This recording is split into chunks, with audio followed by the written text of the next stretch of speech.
Clara's knees hit this frozen ground. She couldn't feel them anymore. "Mama!" Benjamin grabbed her arm. "Get up! You gotta get up!" The stagecoach had vanished into the white wall of snow 10 minutes ago. The driver hadn't looked back. Not once. 5 children huddled around her, hungry, freezing, terrified, and the only shelter for miles was a cabin belonging to a man who expected one bride. Not 6 desperate souls. 50 yards up the trail, a door creaked open. A figure stepped out, rifle in hand. Clara forced herself to stand. If you want to see how this widow and her 5 children survive the harshest winter and the coldest heart on this mountain, subscribe now and stay until the end. Drop a comment telling us which city you're watching from. The letter had promised one woman. Silas Calhoun read it 3 times before he believed it. Clara Jane Whitmore, widow, 34, willing to work, no mention of children. He shoved the letter in his pocket and grabbed his rifle. The stagecoach was 3 hours late. In this weather, that meant trouble. "Damn fool woman," he muttered, pulling open the cabin door.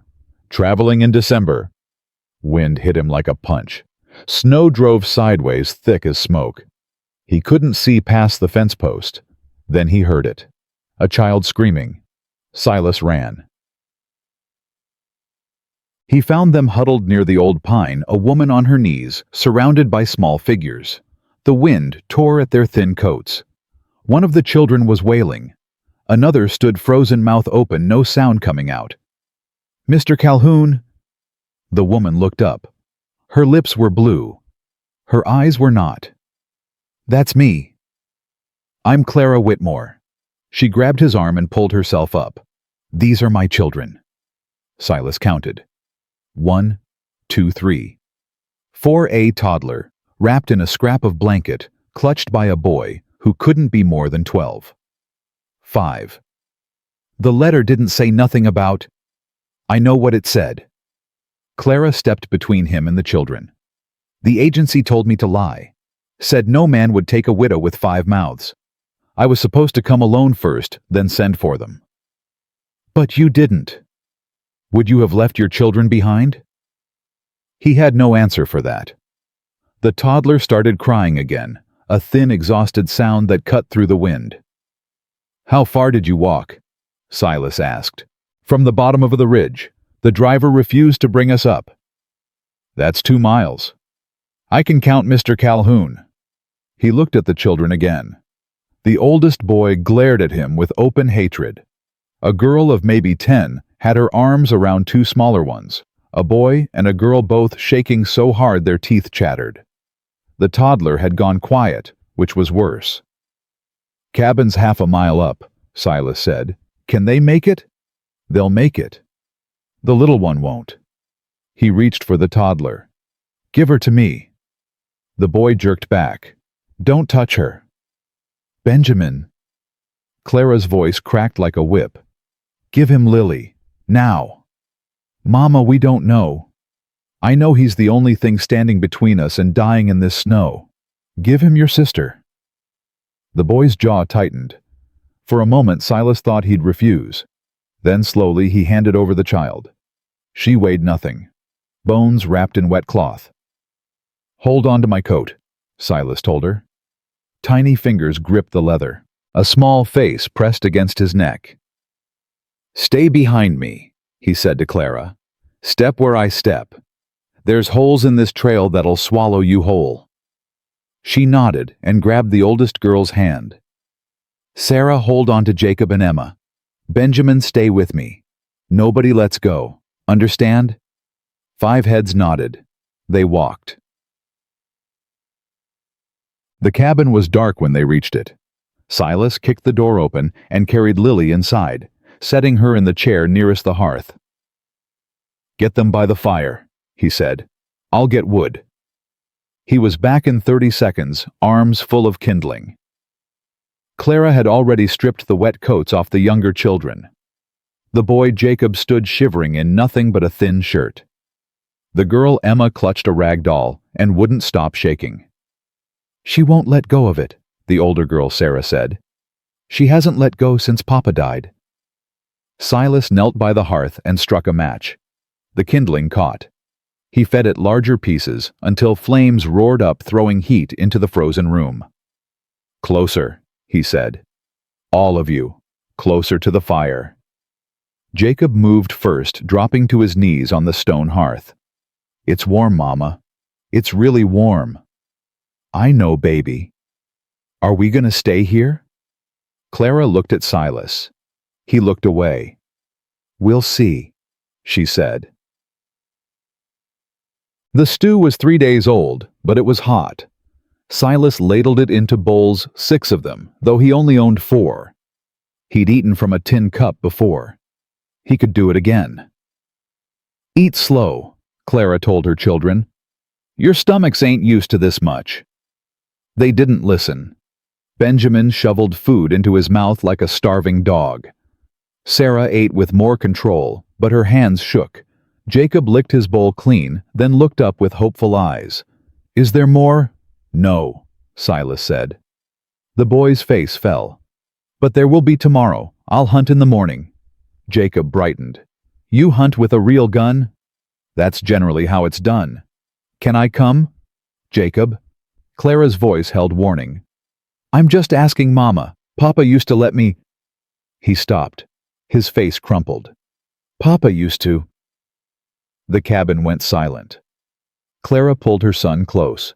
He buried his face in her shoulder, his thin body shaking with sobs he'd been holding back for God knew how long. "It's all right," she whispered. "It's all right." But it wasn't. Silas could see that clear as day. Nothing about this was all right. Emma tugged on his sleeve. He looked down. "Mr.—" Her voice was barely a whisper. "Yeah. Is this your house?" "It is. It's warm." "That's the idea." She considered this, hugging her rag doll tighter.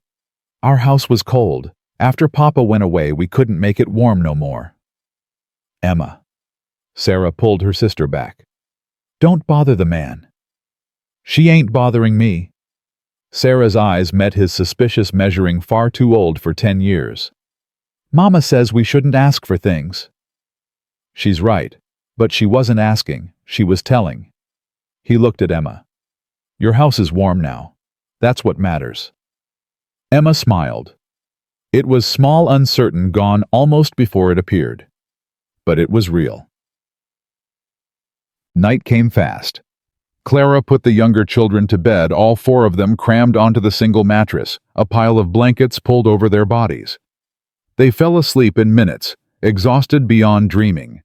Benjamin refused to sleep. "I'll keep watch," he said, positioning himself near the door. "Keep watch for what?" Silas asked. "Whatever comes." "Nothing's coming. Not in this storm." "You don't know that." "Boy, I've lived on this mountain 7 years. I know what comes and what doesn't." Benjamin's chin jutted out. "My name's not Boy, it's Benjamin. Benjamin Thomas Whitmore. And I don't take orders from strangers." Silas could have pushed back. Could have reminded this half-grown kid that he was in Silas's cabin, eating Silas's food, sleeping under Silas's roof. He didn't. "Fair enough, Benjamin Thomas Whitmore." He settled onto the floor near the fire, pulling his coat over himself like a blanket. "Keep watch if you want, but do it quiet. Your mama needs rest." Benjamin blinked, thrown off by the lack of argument. Clara touched her son's shoulder. "He's right. I need you sharp tomorrow, not falling asleep on your feet." "But Mama, please." Her voice dropped. "I can't lose you too." The fight drained out of Benjamin's face. He nodded once stiffly and moved to sit beside his siblings on the bed, not lying down, but not standing guard either. A compromise. Clara watched him for a moment, then crossed to the fire and sat on the bench across from Silas. "Thank you," she said, "for not pushing him. He's protecting his family. Can't fault a man for that. He's not a man. He's 12. He's been a man since your husband died, whether you wanted it or not." Clara flinched. "You don't know anything about us."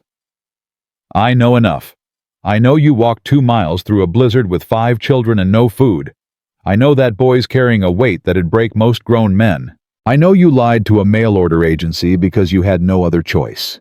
He met her eyes. "I know desperation when I see it, Mrs. Whitmore.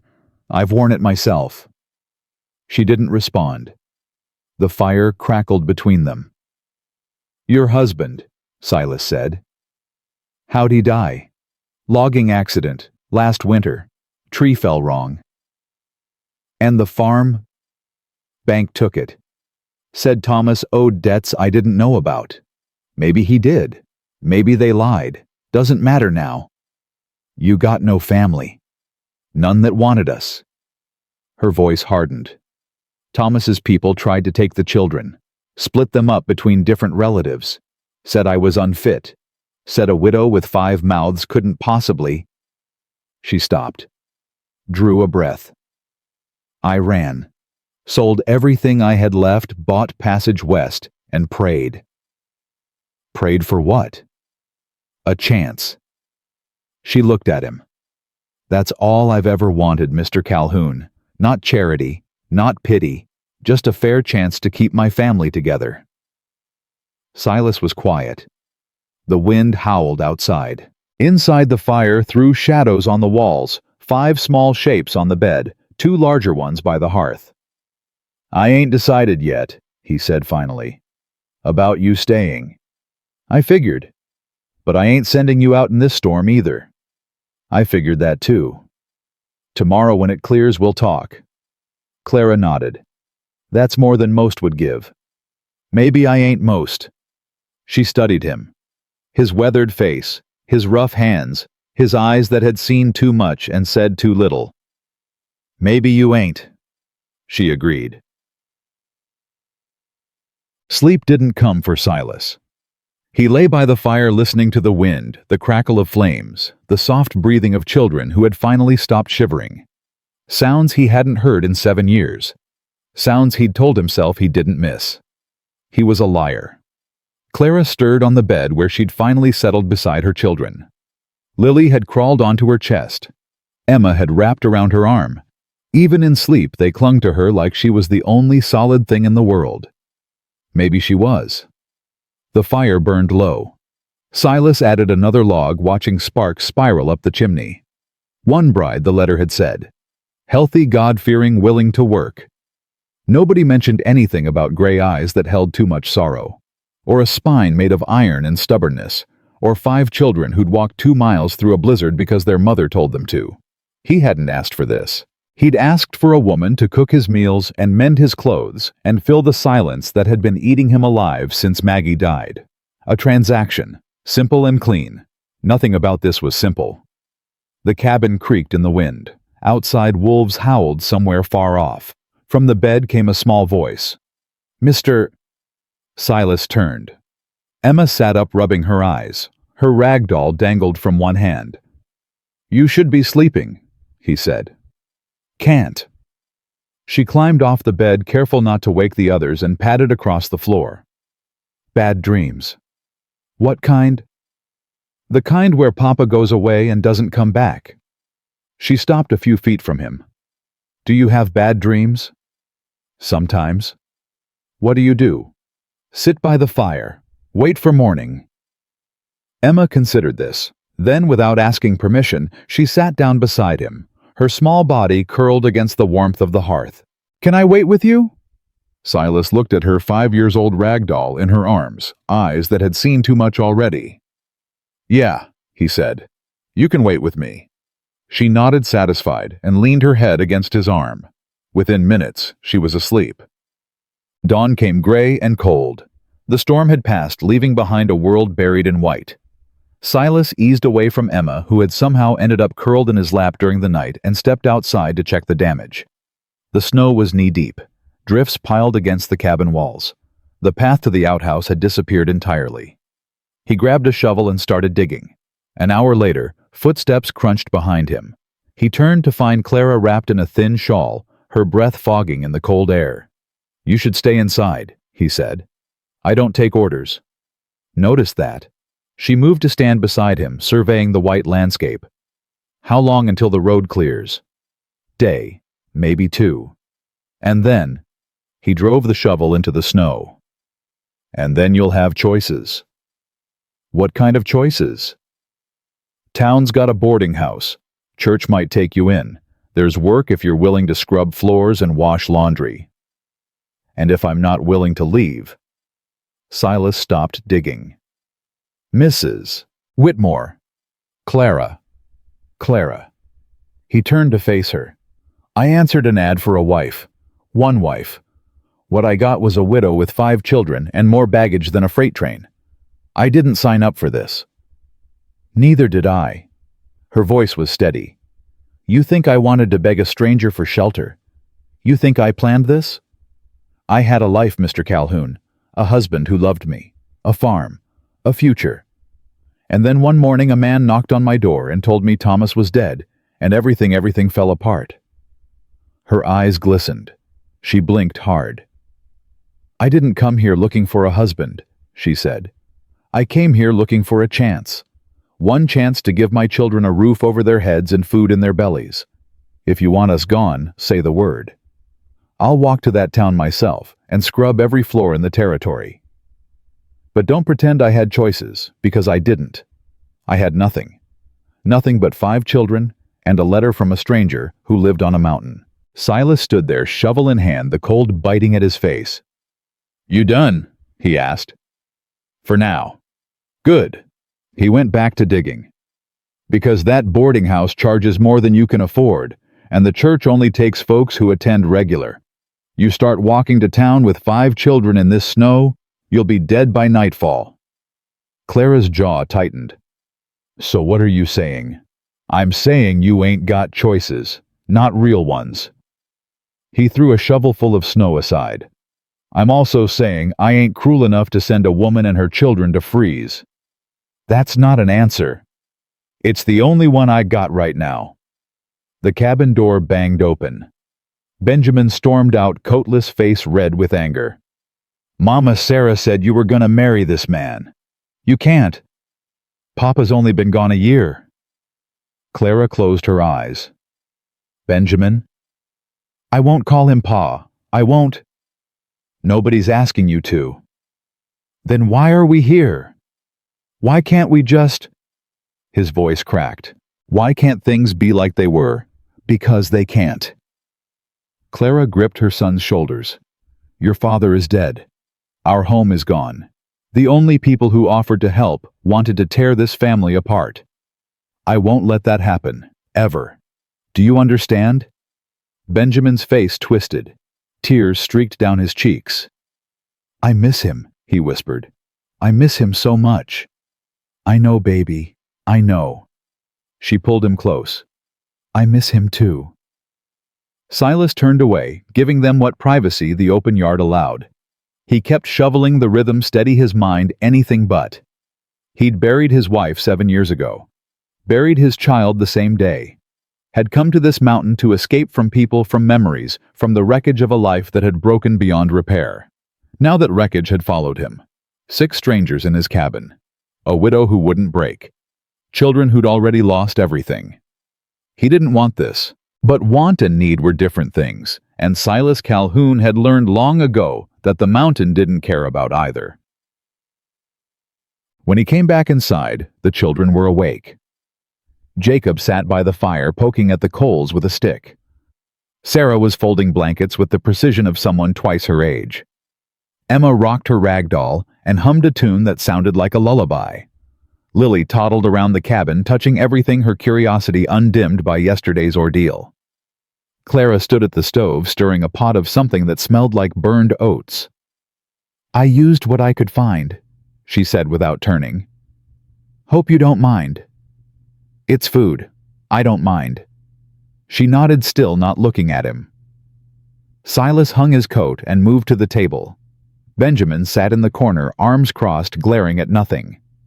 Benjamin, Clara said, come eat. Not hungry. I don't care. Come eat. The boy didn't move. Benjamin Thomas Whitmore, I will not tell you again. Something in her tone broke through. Benjamin uncrossed his arms and slumped to the table, every movement screaming resentment. Clara served the oats in silence. The children ate without complaint, though the food was barely edible. Silas choked his portion down, washing it with black coffee. "Mr. Calhoun," Sarah's voice was quiet. "Yeah, thank you for letting us stay last night." "You're welcome. And for carrying Lily. She doesn't usually let strangers hold her." "She was cold, didn't have much choice." "She had a choice." Sarah's eyes, brown like her mother's, met his. "She chose you." Silas didn't know what to say to that. Lily solved the problem by toddling over and raising her arms. "Up," she demanded. "Lily, don't bother," Clara started, but Silas was already lifting her. The little girl settled against his shoulder, thumb in her mouth, perfectly content. "She likes you," Jacob said, wonder in his voice. "She likes being warm." "Nuh-uh." Jacob shook his head. "She screamed when Mr. Henderson tried to hold her, and she bit the preacher." "Jacob." Clara's face flushed. "What she did?" Emma giggled. Even Sarah cracked a smile. Silas looked at the toddler in his arms. She gazed back with solemn gray eyes. "You bit a preacher?" he asked her. Lily nodded seriously. "Good girl." Clara made a choking sound. When Silas glanced at her, she was covering her mouth, shoulders shaking. It took him a moment to realize she was laughing. The day passed in strange domesticity. Silas fixed the draft in the window. Clara scrubbed the pots. The children explored the cabin, finding small treasures in forgotten corners: an old harmonica, a carved wooden horse, a jar of buttons that kept Jacob occupied for hours. Benjamin stayed apart, watching everything with suspicious eyes. "He'll come around," Clara said quietly when they crossed paths near the woodpile. "Will he?" "He doesn't trust easy. Neither did his father." She paused. "But Thomas came around eventually." "I ain't trying to replace him." "I know. Benjamin doesn't." She sighed. "He was there when they brought Thomas home. Saw the body before I could stop him. Something broke in him that day. I don't know how to fix it." "Some things don't get fixed. They just get carried." Clara looked at him. "Speaking from experience?" Silas didn't answer. He grabbed an armload of wood and headed back inside. That night, after the children slept, Clara found him on the porch. The sky had cleared. Stars blazed overhead, sharp and cold. "You never answered my question," she said. "Which one? Whether you're going to let us stay." Silas stared at the stars. "The preacher who put my name in with that agency he's been trying to marry me off for years says a man shouldn't be alone. Do you agree?" "I thought I didn't." He turned to face her. "My wife died 7 years ago. Childbirth. The baby didn't make it either." Clara's breath caught. "I came up here to get away from everything that reminded me of her.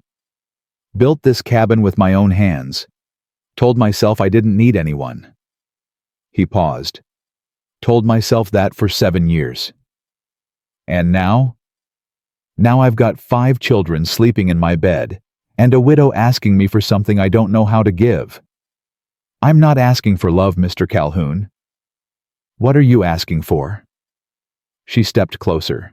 In the starlight, her face was pale, fierce, beautiful in a way that had nothing to do with youth. "A home," she said. "That's all. A home for my children. Somewhere they can be safe. Somewhere they can stop running." She took a breath. "I'll work harder than any woman you've ever known. I'll cook your meals, mend your clothes, keep your house. I won't ask for affection. I won't ask for anything you can't give. Just let us stay." The wind whispered through the pines. "Spring's 4 months away," Silas said. "I know. Lot can happen in 4 months. I know that too." He looked at her. This woman made of iron and sorrow, asking for crumbs from a man who had nothing left but crumbs to give. "All right," he said. Clara blinked. "All right?" You can stay. Till spring. After that, he shrugged. We'll see. We'll see, she repeated. That's the best I can offer. She nodded slowly.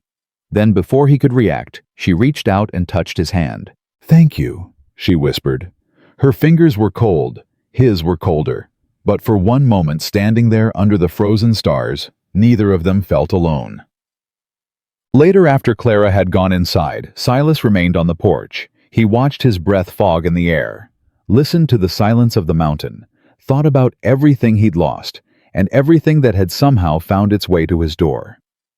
Inside, Lily cried out in her sleep. He heard Clara's voice, soft and soothing. The crying stopped. 5 children, 1 widow, a cabin built for solitude. He hadn't asked for this, but maybe, just maybe, this was what he'd needed all along. The stars wheeled overhead. The mountain held its peace, and Silas Calhoun, for the first time in 7 years, let himself wonder what spring might bring. The first week passed in careful silence. Clara learned the rhythms of the cabin, when Silas rose when he ate, when he disappeared into the cold to check his traps. She learned which floorboards creaked and which drawers stuck. She learned that he took his coffee black and his meals without conversation. She learned not to ask questions he wouldn't answer. The children adjusted faster than she expected. Jacob followed Silas everywhere, peppering him with questions about hunting and trapping and survival. Sarah took over the mending, without being asked, her small fingers quick and precise. Emma sang to her rag doll and pretended the cabin was a castle. Lily toddled after anyone who would pay attention, her gray eyes bright with curiosity. Only Benjamin remained apart. He spoke when spoken to. He did his chores without complaint. But he watched Silas the way a dog watches a stranger, wary, ready to bite if threatened. Clara tried to talk to him about it on the 8th morning, while the others were still asleep. You need to stop, she said quietly. Benjamin looked up from the boot he was lacing. Stop what? Glaring at him like he's the enemy. Maybe he is. He saved our lives. He let us stay. That ain't the same thing. Clara sat beside him on the bench. The fire had burned low, casting the cabin in gray shadows. Outside, the sun was just starting to rise. Your father would want you to give him a chance, she said. Benjamin's jaw tightened. Don't talk about Papa. Benjamin. You don't get to use him like that. His voice cracked. You don't get to tell me what he'd want when he ain't here to say it himself. The words hit like a slap. Clara drew back, stung. I'm sorry, she whispered. I didn't mean... I know what you meant. Benjamin stood, grabbing his coat. I'm gonna get wood. He was out the door before she could respond. Clara sat alone in the dim light, listening to her son's footsteps crunch through the snow. She wanted to follow him, wanted to hold him, and promise that everything would be all right.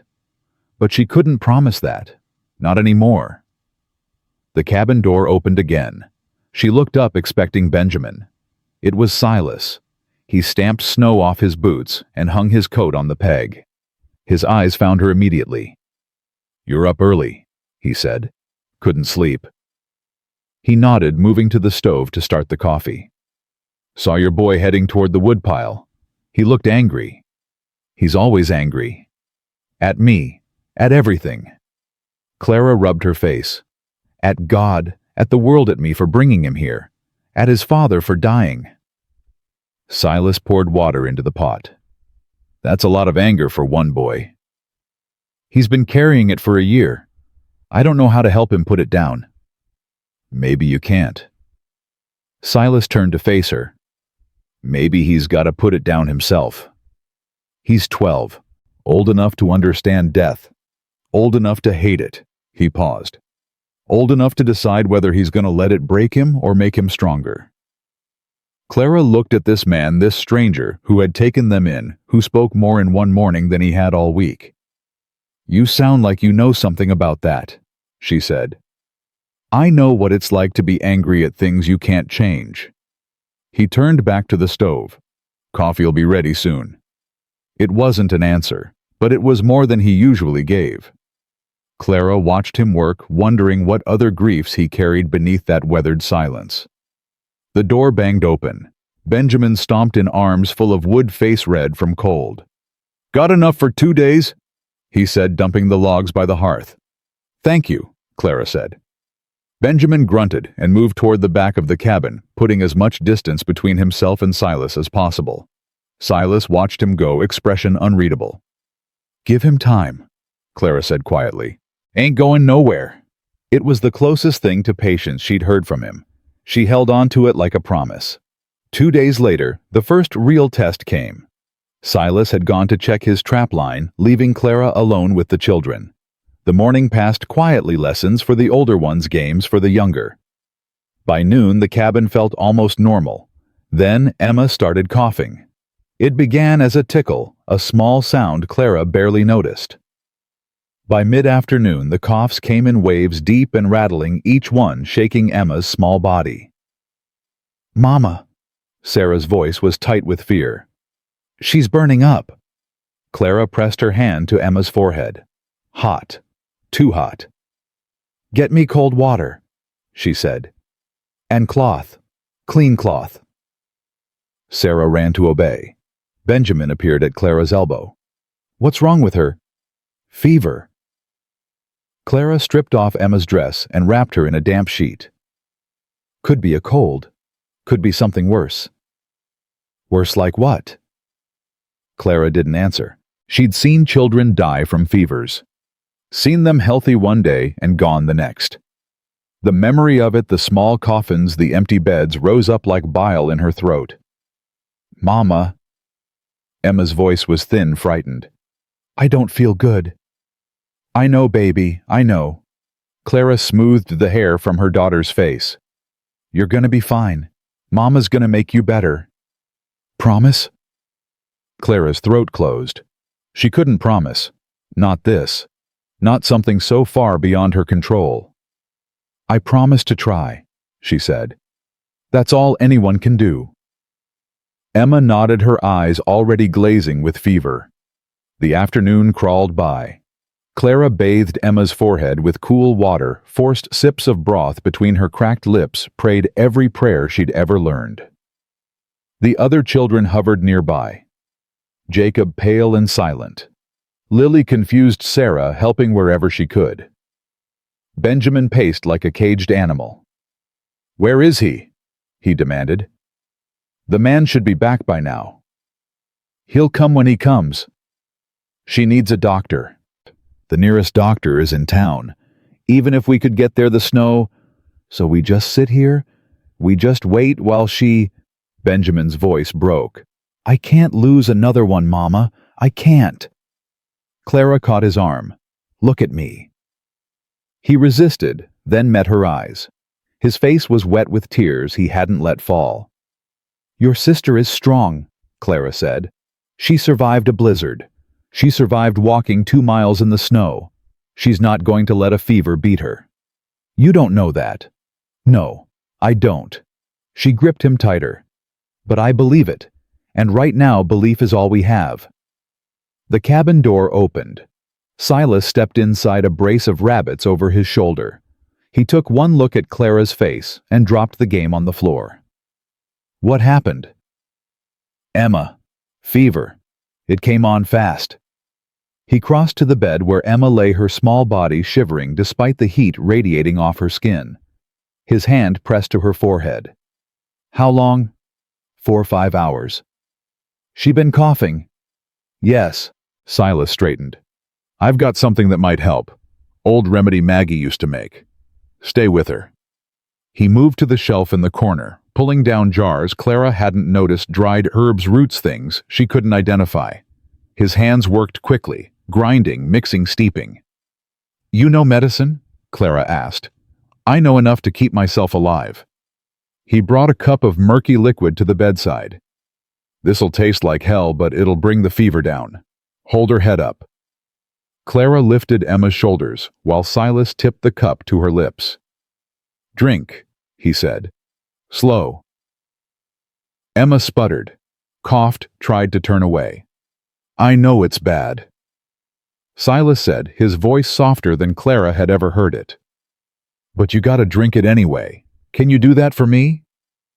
Emma looked at him with glassy eyes. Then slowly she nodded. She drank the whole cup. Good girl. Silas set the cup aside. Now sleep. The medicine needs time to work. Emma's eyes fluttered closed. Within minutes her breathing evened out. Clara stared at Silas. How did you know what to do? Maggie was a healer's daughter, taught me everything she knew. He stood wiping his hands on his pants. Fever should break by morning. If it doesn't, then we pray harder. It wasn't comfort, but it was honesty, and Clara had learned to value that. Thank you, she said. He nodded once and moved away to deal with the rabbits. From the corner of the room, Benjamin watched in silence. The fever broke just before dawn. Clara woke to find Emma's forehead cool, her breathing steady, her color returning to normal. She sobbed with relief, pressing her face into the mattress to muffle the sound. Mama. Emma's voice was weak but clear. Why are you crying?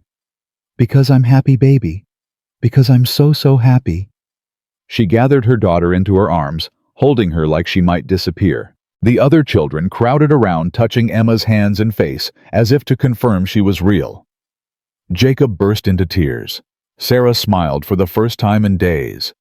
Lily climbed onto the bed and planted a wet kiss on Emma's cheek. Only Benjamin hung back.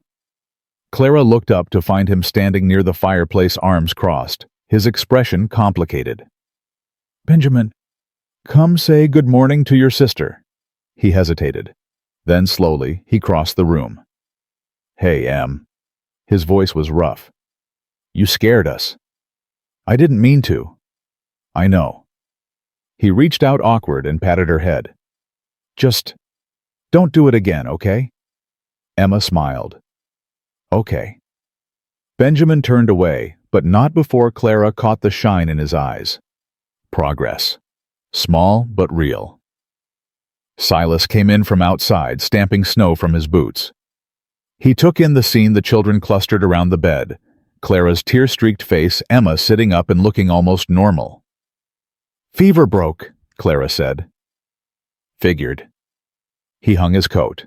She'll be weak for a few days. Keep her warm, keep her fed, don't let her run around. I will, thank you. He shrugged like it was nothing. Like saving a child's life was just another chore. Benjamin cleared his throat. Everyone turned to look at him. Mr. Calhoun. The words seemed to cost him something. That medicine you made. Could you teach me how? Silas studied the boy for a long moment. Why? Because. Benjamin swallowed. Because I couldn't do anything. I just stood there while my sister was sick and I couldn't do anything. I don't want to feel like that again. The cabin was silent. Clara held her breath. All right, Silas said finally. I'll teach you. Benjamin blinked, surprised. Really? Man should know how to take care of his family. That's what you're trying to do, ain't it? The boy's throat worked. Yes, sir. Then we start tomorrow. Now go eat breakfast. You look like you ain't slept in days. Benjamin nodded and moved toward the table, but he paused as he passed Silas. Thank you, he said quietly. It was the first civil word he'd spoken to the man since they'd arrived. Silas just nodded, but Clara saw his hand tremble as he poured his coffee. The days began to blur together after that. A rhythm emerged, meals and chores, and small moments that stitched themselves into something like a life. Silas taught Benjamin about the herbs that grew on the mountain, which ones healed and which ones killed. Clara mended clothes and cooked meals and slowly, carefully learned the shape of this man who had given them shelter. He wasn't what she'd expected. She'd expected gruff silence. She'd expected resentment, impatience, the barely concealed frustration of a man saddled with burdens he didn't want. Instead, she found quiet kindness hidden beneath the rough exterior. Small gestures. A cup of coffee waiting for her each morning. Wood chopped without being asked. A carved wooden horse left on Jacob's pillow one night, no explanation given. He noticed things too. When Sarah's shoes wore through, he produced a pair of boots from somewhere too big but serviceable. When Jacob complained about having nothing to do, Silas put a fishing rod in his hands and taught him to cut through the ice. When Emma had nightmares crying out in the dark, it was Silas who reached her first, his low voice soothing her back to sleep. He never asked for thanks, never drew attention to what he did. Clara watched and wondered and found herself thinking about him in ways she hadn't expected. It scared her. One evening after the children were asleep, she found him on the porch again. The sky was clear stars burning bright against the black. "You're gonna freeze out here," she said, settling beside him. "Been colder." "That's not a reason." He shrugged. They sat in silence, watching their breath fog the air. "Can I ask you something?" Clara said. "You can ask. Don't mean I'll answer." "Fair enough." She pulled her shawl tighter. "Why did you agree to this, the mail-order bride thing? You don't seem like a man who wants company." "The preacher thought I needed saving." "From what?" "Myself, I reckon." He was quiet for a moment. "I've been alone a long time, Clara. After Maggie died, I figured alone was all I'd ever be.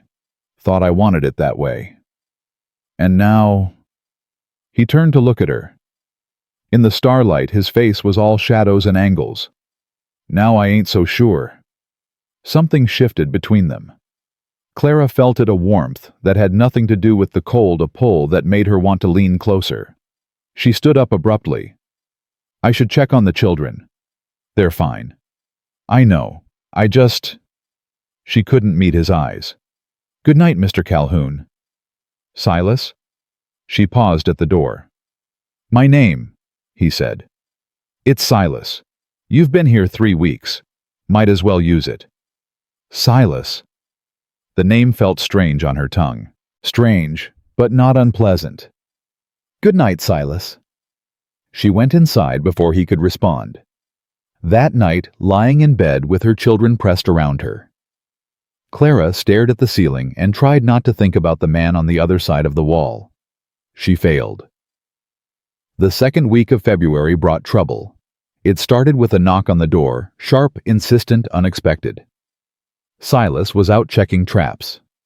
Clara was alone with the children. "Stay here," she told them, reaching for the rifle Silas kept by the door. She'd never fired one, but she knew which end was dangerous. She opened the door. 2 men stood on the porch. One was tall and thin, with a face like a hatchet. The other was shorter, wider, his smile too friendly to be real. "Mrs. Whitmore?" The tall one spoke. Clara's blood went cold. "Who's asking?" "Name's Harlan Price. This here's my associate, Mr. Decker. We represent the First Bank of Kansas City." She tightened her grip on the rifle. "I don't know anyone by that name." Now. Price's smile didn't reach his eyes. "Let's not play games, ma'am. We know who you are. We know you ran from some outstanding debts. We've been looking for you for quite some time." "I don't owe your bank anything." "The paperwork says different." He pulled a folded document from his coat.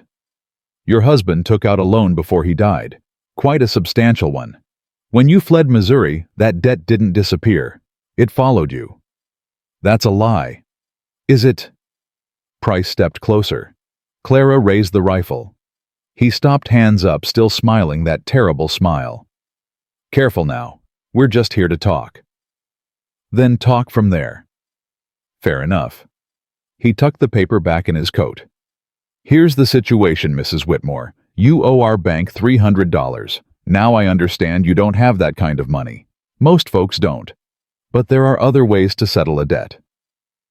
"What kind of ways?" "Your children, for instance." His eyes flicked past her into the cabin. "Healthy stock. The boys could work. The girls could be placed with families who'd take good care of them. Everyone ends up happy." Clara's finger found the trigger. "Get off this property." "This ain't your property, ma'am. It belongs to some hermit named Calhoun. We checked the records." It's his property and you're not welcome on it. We'll be back.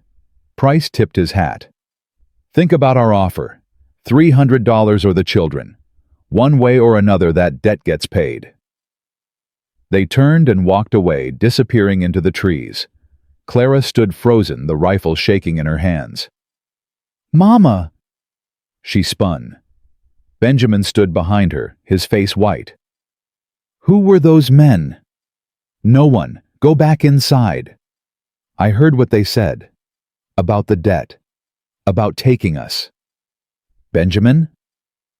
Is it true? Did Papa owe them money? Clara set the rifle down. Her hands wouldn't stop trembling. I don't know, she admitted. There was a loan, but I thought it was paid off before he died. I don't know where this is coming from. Maybe they're lying. Maybe. She pulled him close. But either way, they're not taking any of you. I won't let that happen. What are we gonna do? We're gonna wait for Silas, and then we're gonna figure this out. Together. Clara looked at her son, this boy who'd distrusted Silas from the first moment, who'd fought against accepting help from anyone. Together, she said. All of us. Benjamin nodded slowly. They went inside to wait. Silas came back an hour before sunset. Clara met him at the door. The moment he saw her face, his expression hardened. What happened? She told him everything, the men, the debt, the threat against her children. By the time she finished, his jaw was set like stone. Describe them. One tall and thin, called himself Harlan Price. The other was shorter, Decker. They from the bank. They said so, but something felt wrong, like they were playing a part. Silas nodded slowly. Could be collectors. Banks hire them to track down people who run, pay them a percentage of whatever they recover. But I don't owe anything. Thomas paid that loan. You got proof. Clara's heart sank. It was in the farmhouse. All our papers.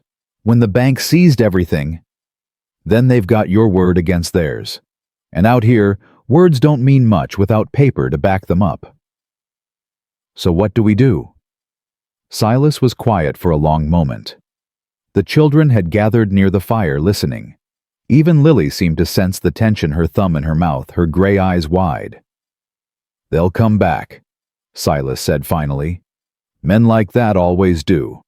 When they do, I'll handle it. How? He met her eyes. You don't want to know how. Silas. Clara. His voice was firm. I ain't gonna let them take your children. You understand, I don't care what papers they wave around, or what threats they make. That ain't happening. Not while I'm breathing. The words hung in the air between them. Why? Clara whispered. Why do you care so much? He looked at her, looked at the children behind her, the family that had stumbled into his life, uninvited and unwanted. Because maybe this is why I've been waiting, he said. Maybe this is what I was supposed to find.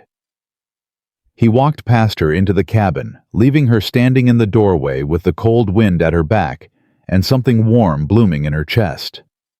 That night, after everyone else had gone to sleep, Silas sat by the fire cleaning his rifle. Clara watched him from the bed, the other children curled around her.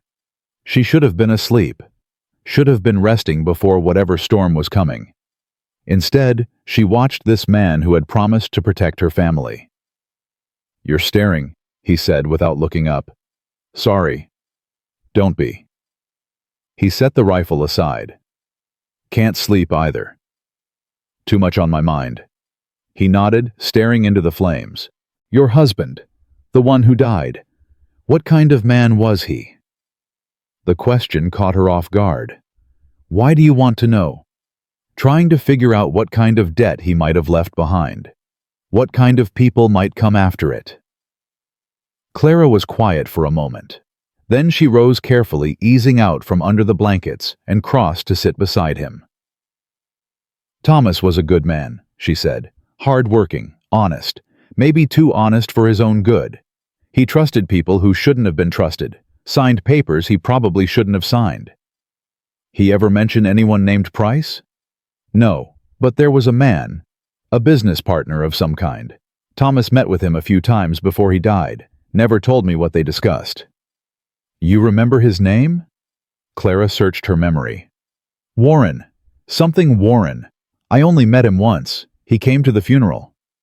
Silas's expression flickered. What did he look like? Tall, thin, cold eyes. Her stomach dropped. Oh God. Silas, do you think? I think somebody's been planning this a long time. He stood pacing to the window. Your husband dies. The bank takes everything. A widow with 5 children has no options, so she runs west. And the men who set it all up follow her waiting for the right moment to collect. Collect what? We have nothing. You have children. Healthy children. You know what they're worth to the right buyer. Clara felt sick. That's not possible. That can't be. It's the frontier, Clara. Anything's possible out here. She pressed her hand to her mouth, fighting the urge to scream. Hey. Silas crossed back to her kneeling, so their eyes were level. Look at me. She looked. I ain't gonna let that happen. You hear me? Whatever they're planning, it ain't gonna work. I've faced worse than a couple of debt collectors. You don't even know us. We showed up on your doorstep a month ago. Why would you risk your life for strangers? His hand rose, hesitated, then brushed a strand of hair from her face. You ain't strangers anymore, he said quietly. Clara's breath caught. For a long moment, neither of them moved. Then Lily cried out from the bed, caught in some childish nightmare, and the moment shattered. Clara went to comfort her daughter. Silas went back to cleaning his rifle. But something had changed between them. Something that couldn't be unchanged. The next morning, Silas disappeared before dawn. Clara found a note on the table. Gone to town. Back before dark. Keep the rifle loaded. She spent the day in a state of barely controlled panic, jumping at every sound, watching the tree line for signs of movement. Benjamin stayed close, his hand never far from the hunting knife Silas had given him. Sarah kept the younger children occupied with games and stories, her voice calm even though her eyes were scared. The hours crawled by. Afternoon came, then evening. The sun began to sink below the mountains. No sign of Silas. He said before dark, Benjamin muttered. It's almost dark. I know. What if something happened? Nothing happened. He knows these mountains better than anyone.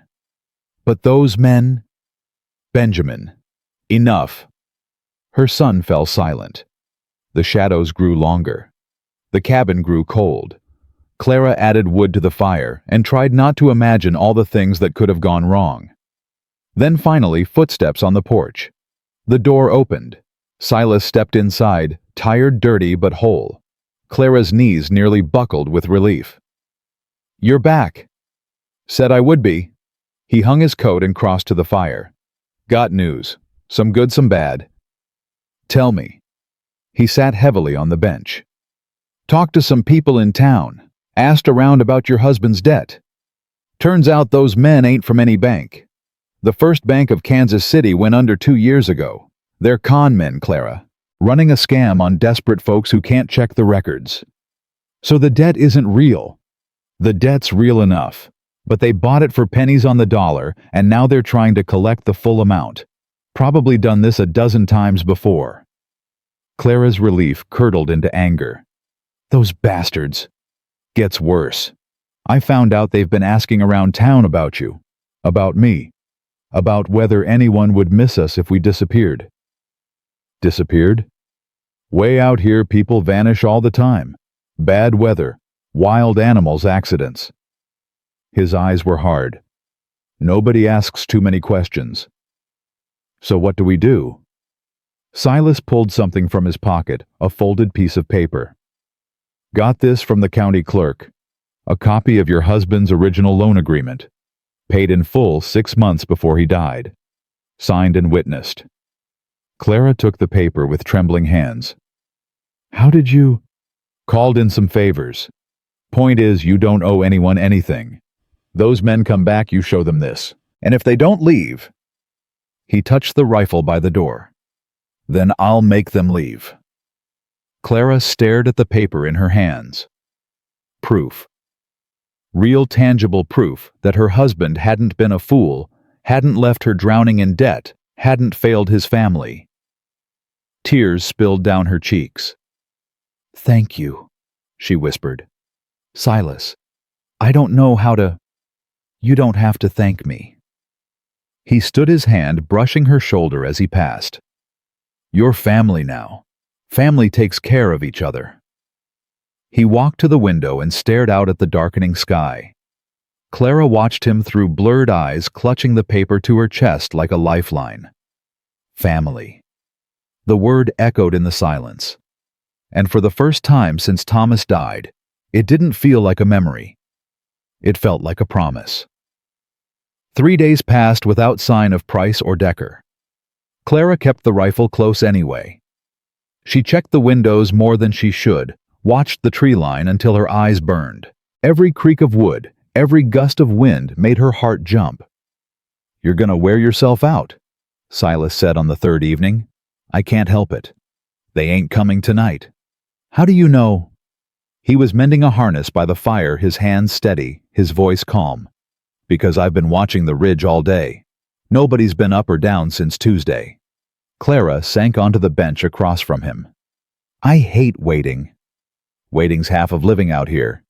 The other half. Surviving what comes after." She almost smiled. Almost. From the corner, Jacob looked up from the fishing lure he was making. "Mr. Silas." "Yeah. If the bad men come back, are you gonna shoot them?" Clara tensed. "Jacob, it's a fair question." Silas set down the harness. "You want an honest answer?" Jacob nodded, his 7-year-old face serious. "I'm gonna do whatever it takes to keep your family safe. If that means shooting, then I'll shoot. But killing ain't something a man should want to do. You understand?" "I think so." "Good." Silas picked up the harness again. "Now show me that lure. You're wrapping the thread too loose." Jacob scrambled over the dark question already forgotten. Clara watched them together, the grizzled mountain man and the small boy heads, bent over a fishing lure. Something in her chest ached at the sight. "He likes you," she said quietly. "He likes fishing. I'm just the man who teaches him." "It's more than that, and you know it." Silas didn't respond, but his hands stilled for just a moment. Later that night, after the children were asleep, Clara found him on the porch again. He seemed to live there now, keeping watch, guarding against threats, both real and imagined. She settled beside him, without asking permission. "You should sleep," he said. "So should you." "I sleep plenty." "You sleep 3 hours a night. I've been counting." He turned to look at her, surprise flickering across his face. "You've been watching me." "Hard not to. You're always there." "Bothers you?" "No." She pulled her shawl tighter. "That's what bothers me." Silas was quiet for a long moment. When he spoke, his voice was rough. "Clara, I ain't good at this." "Good at what?" "Talking, feeling, whatever it is that's happening between us." "Is something happening?" He met her eyes. In the moonlight, his face was all planes and shadows, but his gaze was clear. "You know there is." Her heart hammered against her ribs. "Silas!" "You don't have to say anything. I know it's too soon. I know you're still grieving. I ain't asking for nothing. I just—" He exhaled a cloud of white in the cold air. "I wanted you to know." She should have pulled back, should have reminded him that she'd come here for shelter, not love, that her heart was still buried in a grave in Missouri. Instead, she reached out and took his hand. His fingers were cold, rough. They closed around hers like a man grasping a lifeline. "I'm scared," she admitted. "Of what?" "Of wanting this, of losing it."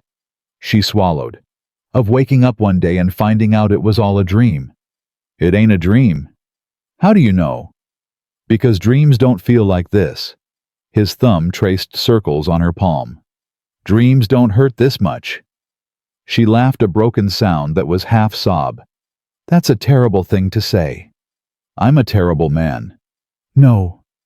She squeezed his hand. You're not. They sat there in the cold hands intertwined, watching the stars wheel overhead. Neither spoke. Neither needed to. Some things existed beyond words. The peace lasted 4 more days. On the 5th morning, Benjamin came running in from the woodpile. "Riders!" he gasped. "2 of them, coming up the ridge." Clara grabbed the rifle. Silas grabbed his pistol. "Stay inside," he told her. "I'm coming with you." "Clara!" "They threatened my children. I'm coming." He looked at her for a long moment, then nodded. "Benjamin, watch your siblings. Don't let anyone in unless it's me or your mother." "Yes, sir." Clara caught the word. "Sir. Not Mr. Calhoun. Not his name. Sir." Something had shifted in her son. She didn't have time to wonder what. She followed Silas out onto the porch. The riders came slowly up the trail. Price and Decker, just as she remembered. Price's smile was wider this time, more confident. Decker had a shotgun across his saddle. "Mr. Calhoun," Price tipped his hat. "We meet at last. State your business and get off my land. Our business is with Mrs. Whitmore. She owes a debt." Clara stepped forward, the paper from Silas clutched in her hand. "I don't owe you anything." She held up the document. "This is a copy of my husband's loan agreement, paid in full, signed and witnessed." Price's smile faltered. "Where did you get that?" "County records. The First Bank of Kansas City went bankrupt 2 years ago. Whatever debt you claim to hold ain't worth the paper it's printed on." Decker shifted on his horse, his hand moving toward the shotgun. "Easy," Silas said. His pistol was already drawn, aimed at Decker's chest. "You reach for that weapon, you'll be dead before you touch it." Decker froze. Price raised his hands, the smile returning, though thinner now. "Let's not be hasty. Perhaps we can come to an arrangement." "Only arrangement is you leaving, now." "I don't think you understand the situation, Mr. Calhoun. There are more of us. Men who won't take kindly to being cheated out of what they're owed." "You ain't owed nothing." "The children alone would fetch a good price. 5 healthy young ones. That's worth more than any paper debt." Clara's blood turned to ice. Silas didn't flinch. "You just threatened to sell children on my property."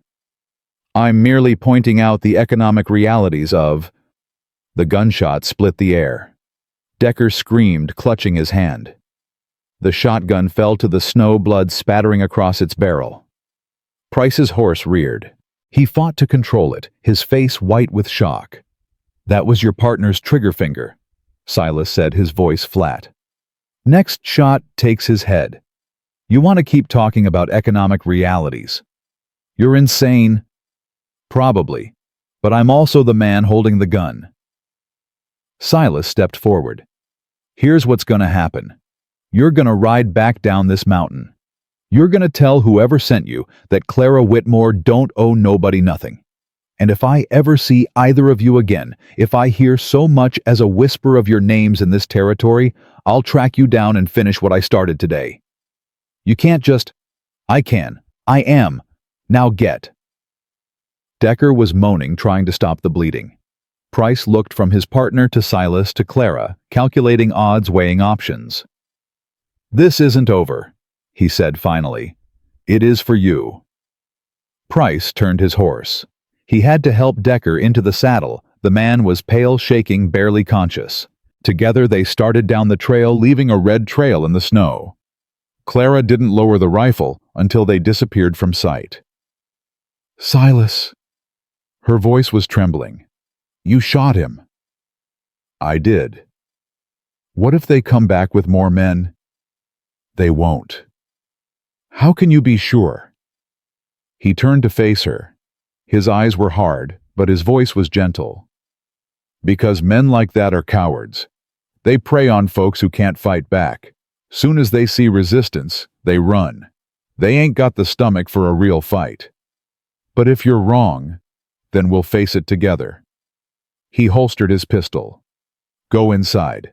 Check on the children. I'm gonna follow their trail, make sure they really leave. Be careful." "Always am." He started toward the stable. Clara watched him go, her heart still pounding, her hands still shaking. Then she turned and walked inside. The children were huddled together near the fire. Benjamin had positioned himself in front of the others, the hunting knife in his hand. Sarah held Lily. Jacob and Emma clutched each other. "It's all right," Clara said. "They're gone." "We heard a gunshot," Benjamin said. "Silas shot one of them, just his hand, to make a point." "Did he kill him?" "No." Benjamin's shoulders relaxed slightly. "Good. Good. I didn't want him to have to kill nobody on account of us." The boy sheathed his knife. "Bad enough we brought this mess to his door." Clara crossed to her son and pulled him close. "This isn't your fault," she said. "None of this is your fault." "I know." But his voice was thick and she felt wetness against her shoulder. I thought we were done running, Mama. I thought we were safe." "We are safe." "Are we?" She didn't have an answer for that. Silas returned an hour later. "They're gone," he said, hanging up his coat. "Followed them halfway down the mountain. They ain't coming back." Clara nodded, but the knot in her stomach didn't loosen. "What happens now?" "Now we eat supper." He moved to the stove, starting to warm the leftover stew. "Life goes on." Just like that. "What do you want me to say?" He turned to look at her. "Want me to tell you everything's gonna be perfect, that there's no more bad men out there?" "I can't promise that. Nobody can." "I know. What I can promise is this." He crossed to where she stood. "Long as I'm breathing, nobody's taking those children. Nobody's hurting this family. That enough for you?" Clara looked up at him. This man who had shot another man to protect them, who had given them shelter and warmth, and something that felt dangerously close to hope. "It's enough," she said. He nodded, turning back to the stove. "Supper in 10 minutes. Get the young ones washed up." Clara gathered her children. They moved through the familiar routine. Washing hands, setting the table, fighting over who sat where. Normal things, simple things. But nothing felt normal anymore. Everything felt like it could shatter at any moment. That night, after everyone else had fallen asleep, Clara found herself unable to rest. She lay in the dark, listening to her children's breathing, replaying the day's events over and over. The gunshot, the blood in the snow, the cold certainty in Silas's voice when he'd threatened to kill. This man who carved wooden toys and made medicine from herbs. This man who carried Lily on his shoulders and taught Jacob to fish. This man who had just shot a stranger without hesitation. Who was he really? She rose quietly and crossed to the fire. Silas was there, as she knew he would be. He didn't look up when she sat beside him. "Can't sleep?" he asked. "No.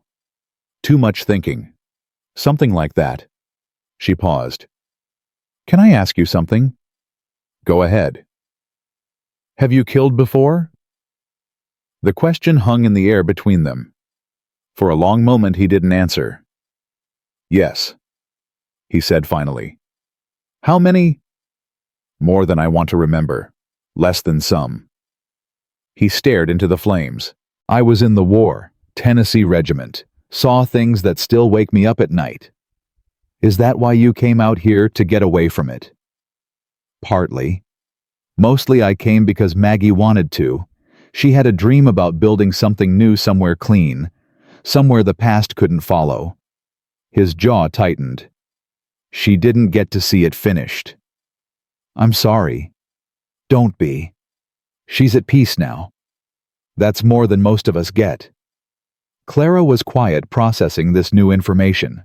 The war, the killing, the grief. "Does it ever get easier?" she asked. "The loss?"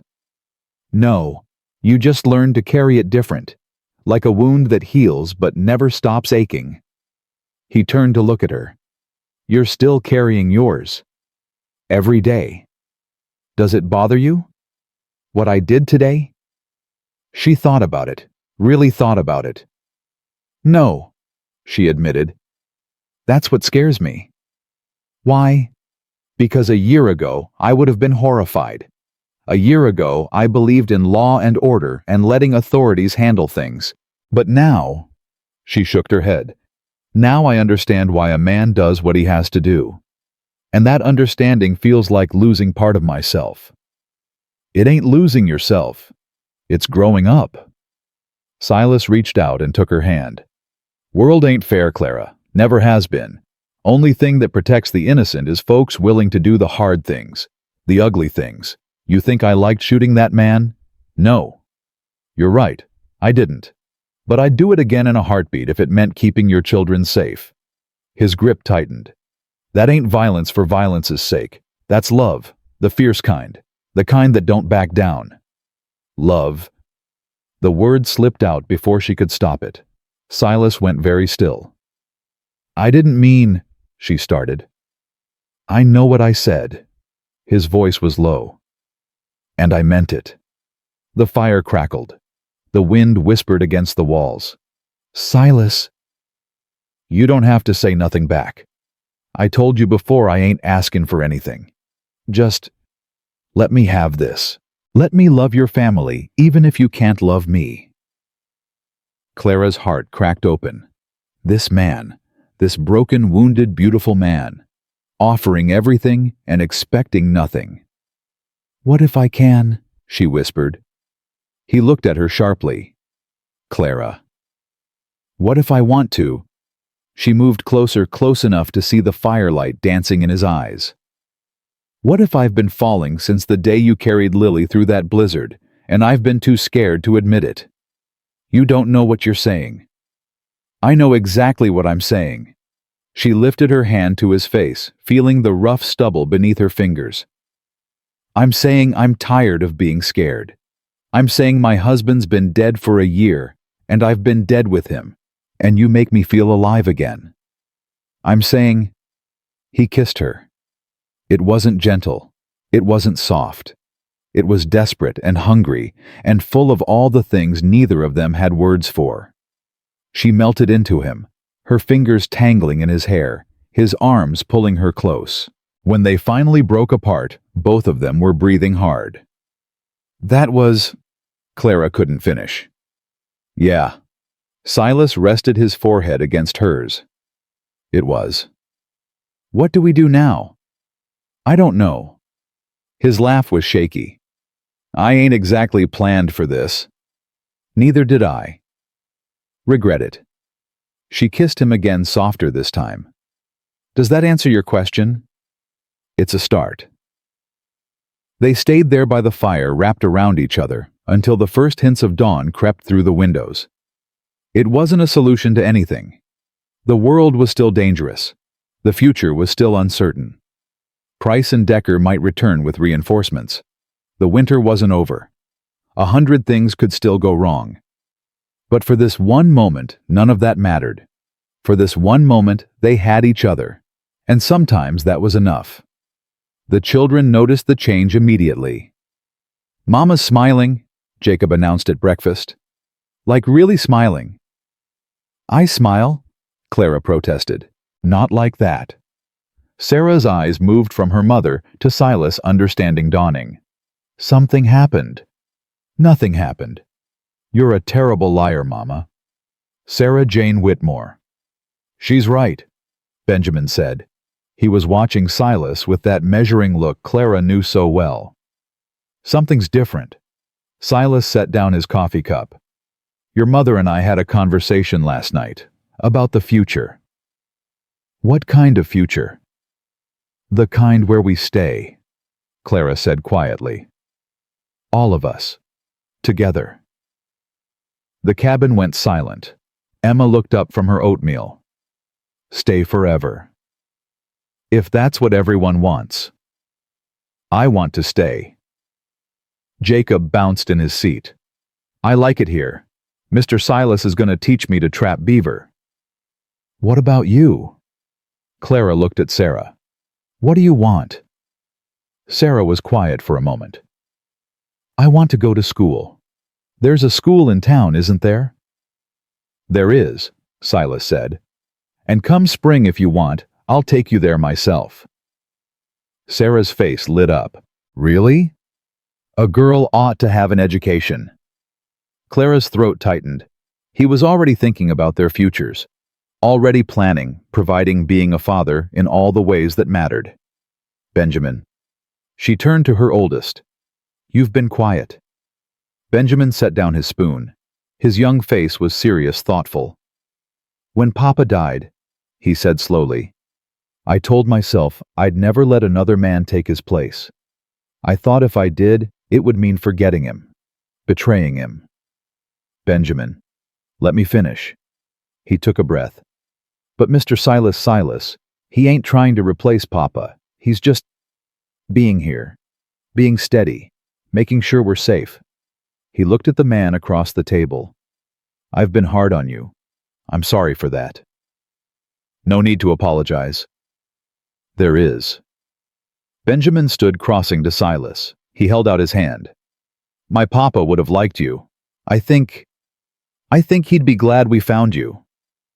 Silas looked at the offered hand. Then he took it and shook it firmly. I'll do my best to deserve that, he said. Benjamin nodded and sat back down. Clara wiped her eyes with her napkin. Mama's crying again, Lily observed. Happy tears, baby. Happy tears. That's silly. Maybe. But sometimes silly is the best kind of truth. The meal continued.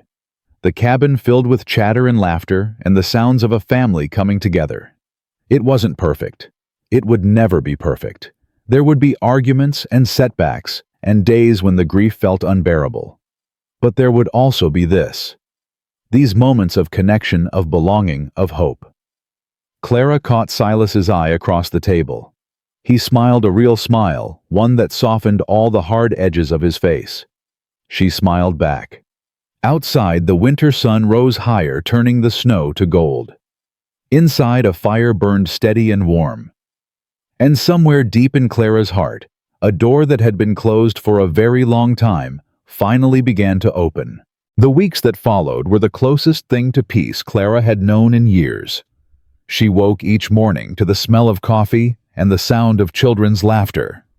She fell asleep each night with Silas's hand brushing against hers, a silent promise in the dark.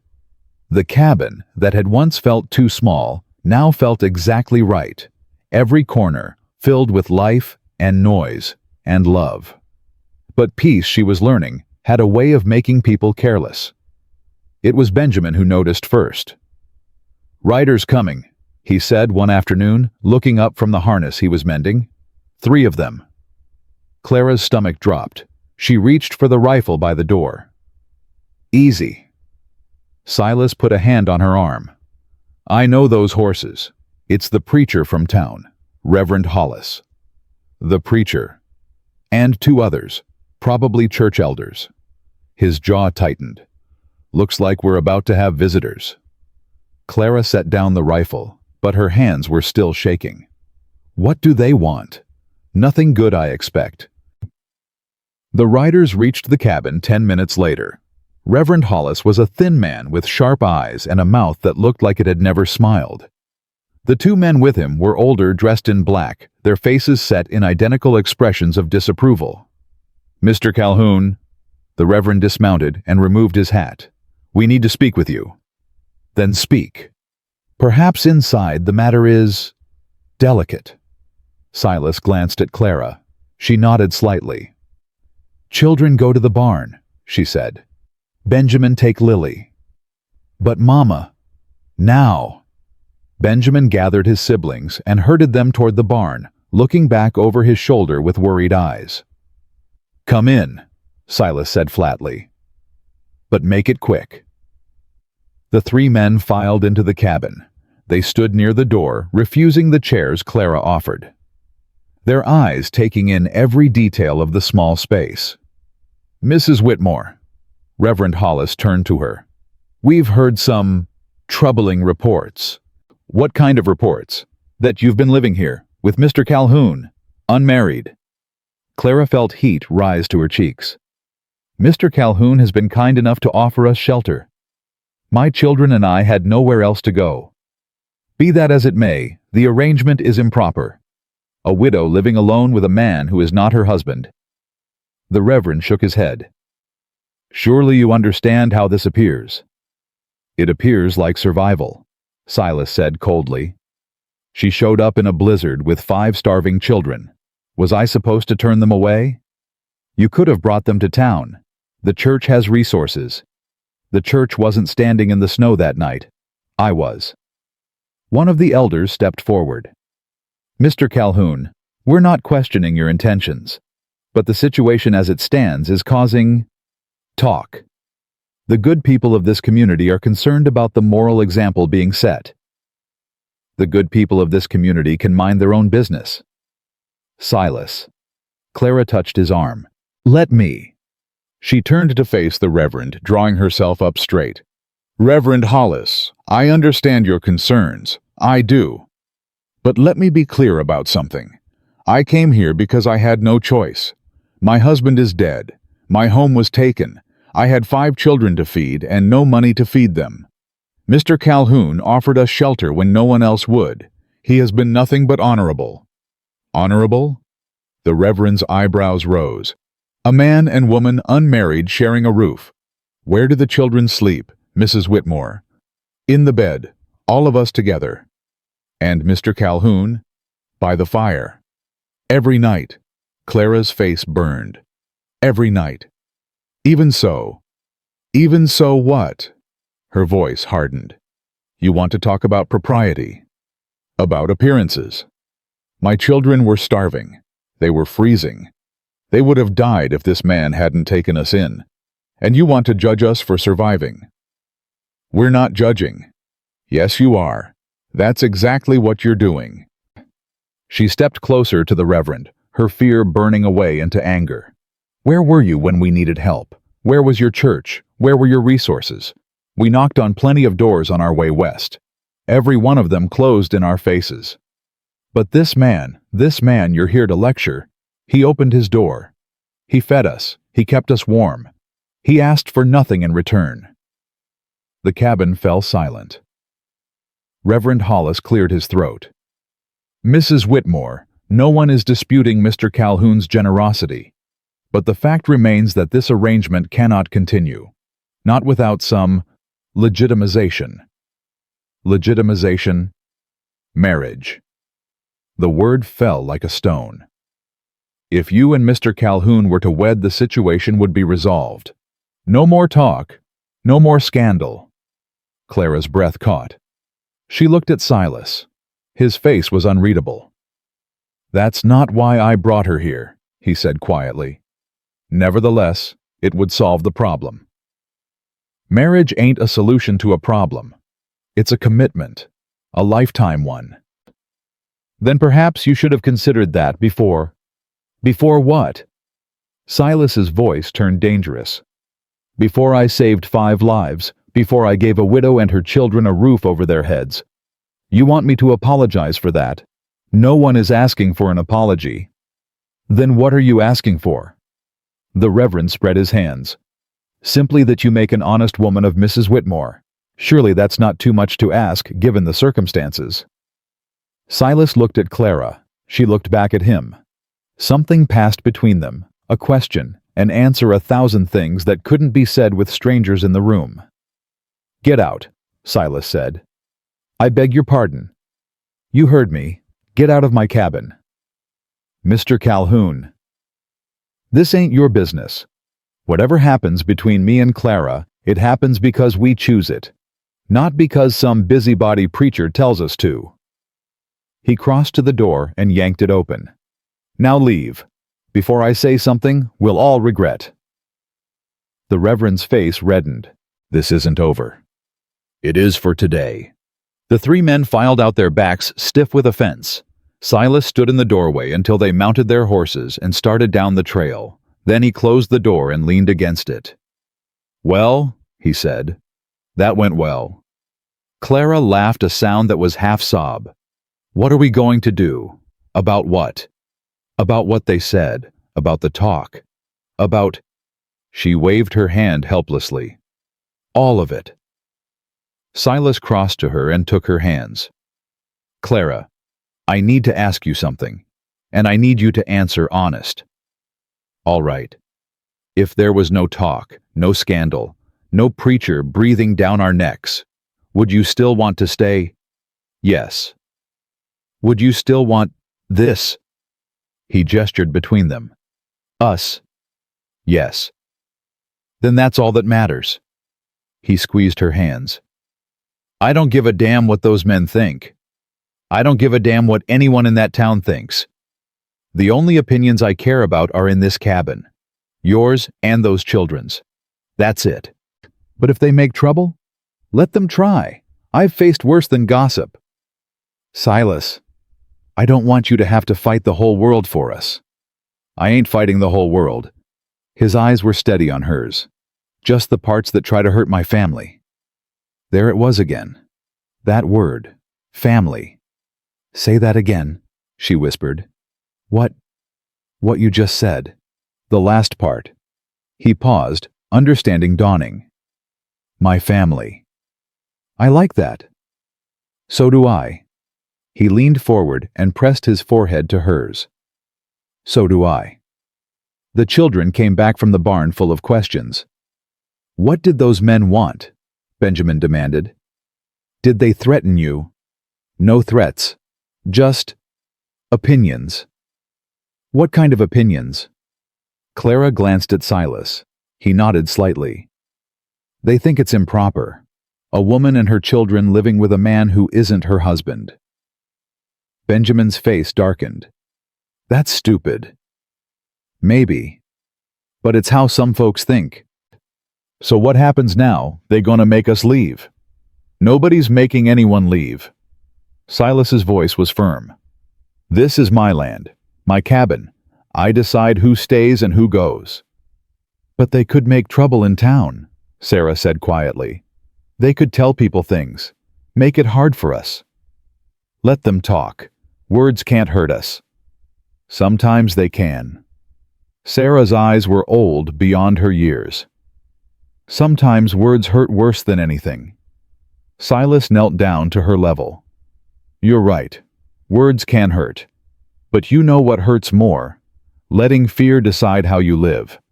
Those men want us to be scared. Want us to change who we are to make them comfortable. I ain't doing that. Are you? Sarah considered this. No. Then we're agreed. He stood up. Now who wants to help me fix that fence before supper? Jacob's hand shot up. Me. I want to help. All right. Benjamin. The older boy hesitated, then nodded. Yeah, I'll help. They filed out of the cabin, leaving Clara alone with the girls. Emma looked up from her rag doll. Mama, are we in trouble? No, baby. We're not in trouble. Then why did those men look so angry? Because they don't understand. Sometimes people get angry about things they don't understand. That's silly. Clara smiled despite herself. Yes. Yes, it is. That night, after the children were asleep, Clara and Silas sat by the fire as they always did. I've been thinking, Clara said, about what the Reverend said, about marriage. Silas stiffened. Clara, let me finish. She took a breath. When he said it, my first thought was anger. How dare he try to force us into something? How dare he use our situation as leverage? That's what I thought too. But then I started thinking about it differently. Not as something we're being forced into, but as something we might actually want. He was very still. What are you saying? I'm saying. She turned to face him. I'm saying that I love you, Silas Calhoun. I didn't expect to. I didn't want to. But I do. And if we're going to spend our lives together anyway, why not make it official? Not because some preacher told us to, but because we choose it. Clara, you don't have to. I know I don't have to. That's the point. She reached out and touched his face. I want to. Do you? He closed his eyes. When he opened them, they were bright with something she'd never seen before. I've wanted to marry you since the night you sat beside me and asked about Maggie. I've wanted it so bad it scared me. I thought I didn't deserve it. Another chance. After everything. You deserve it more than anyone I know. Clara, marry me, Silas. Not for them. For us. He stared at her for a long moment. Then slowly a smile spread across his face, the first real full smile she'd ever seen from him. Ain't the man supposed to ask, I got tired of waiting. He laughed, a sound of pure joy that filled the cabin. All right then. Yes, I'll marry you, Clara Whitmore. I'll marry you and your 5 children and your stubbornness and your strength and everything else that comes with you. Even my terrible cooking. Especially your terrible cooking. She laughed, 2 tears streaming down her face. He pulled her close and held her like she was something precious, something sacred. When? He asked against her hair. Spring, when the road's clear. That's 2 months away. We've waited this long. 2 more months won't kill us. He pulled back to look at her. You sure about this? Once we do it, there's no going back. I don't want to go back. She pressed her hand over his heart. I want to go forward. With you. He kissed her, then soft and slow, a promise sealed without words. Outside the wind blew cold, but inside the cabin something new was blooming. Something that felt like forever. The next morning, Clara gathered the children to tell them. We need to talk, she said. Benjamin's face immediately went wary. About what? About the future, about changes. What kind of changes? Sarah asked. Clara looked at Silas. He nodded encouragingly. Mr. Calhoun and I are going to be married. Silence. Then Jacob let out a whoop. I knew it, I knew it. You did not, Emma said. Did too. I saw them kissing by the fire last week. Clara's face flamed. Jacob, this is good, right? Sarah interrupted. This means we get to stay forever. Yes, this means we stay forever. Sarah's face broke into a smile. Then I'm glad. Me too. Jacob bounced up and down. Does this mean I can call him Pa now? That's up to you. And to Silas. All eyes turned to Silas. He cleared his throat. You can call me whatever you want. I'll answer to anything. Even, hey you? Jacob giggled. Even that. Benjamin hadn't spoken. Clara turned to him, her heart tight with worry. Benjamin, what do you think? Her oldest son was staring at the floor, his jaw working. When he looked up, his eyes were wet. Papa would have wanted you to be happy, he said hoarsely. He told me once, after he got hurt that first time. He told me that if anything ever happened to him, I should take care of you. Make sure you didn't stay sad forever. Clara's throat closed. I tried, Benjamin continued. I tried so hard to take care of everyone, but I couldn't. I wasn't strong enough. Benjamin, let me say this.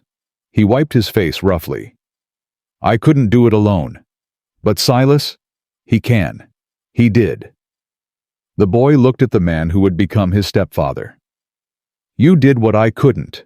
You kept my mama safe. You kept all of us safe. He swallowed hard. I'm grateful. Silas crossed to Benjamin and put a hand on his shoulder. Your papa raised a good man, he said quietly. You've been carrying a weight no boy should have to carry. But you don't have to carry it alone anymore. That's what family means. Benjamin nodded, tears streaming down his face. Can I? He hesitated. Can I call you Pa too? Silas's voice was rough. I'd be honored. Benjamin stepped forward and hugged him, a fierce, desperate hug that held all the grief and fear and hope of the past year. Silas hugged him back, his own eyes wet. Clara watched them, her heart breaking and healing all at once. This was what she'd been searching for. Not just shelter, not just safety, but this, a family rebuilt from broken pieces, stronger for having been broken. Mama's crying again, Lily announced. Happy tears? Jacob explained. She does that a lot now. It's weird. Grown-ups are weird. Okay, that's enough. Clara wiped her eyes and laughed. Who wants breakfast? The morning continued. Food was made, chores were assigned, life went on. But everything felt different now. Everything felt like a beginning. Word of the engagement reached town faster than Clara expected.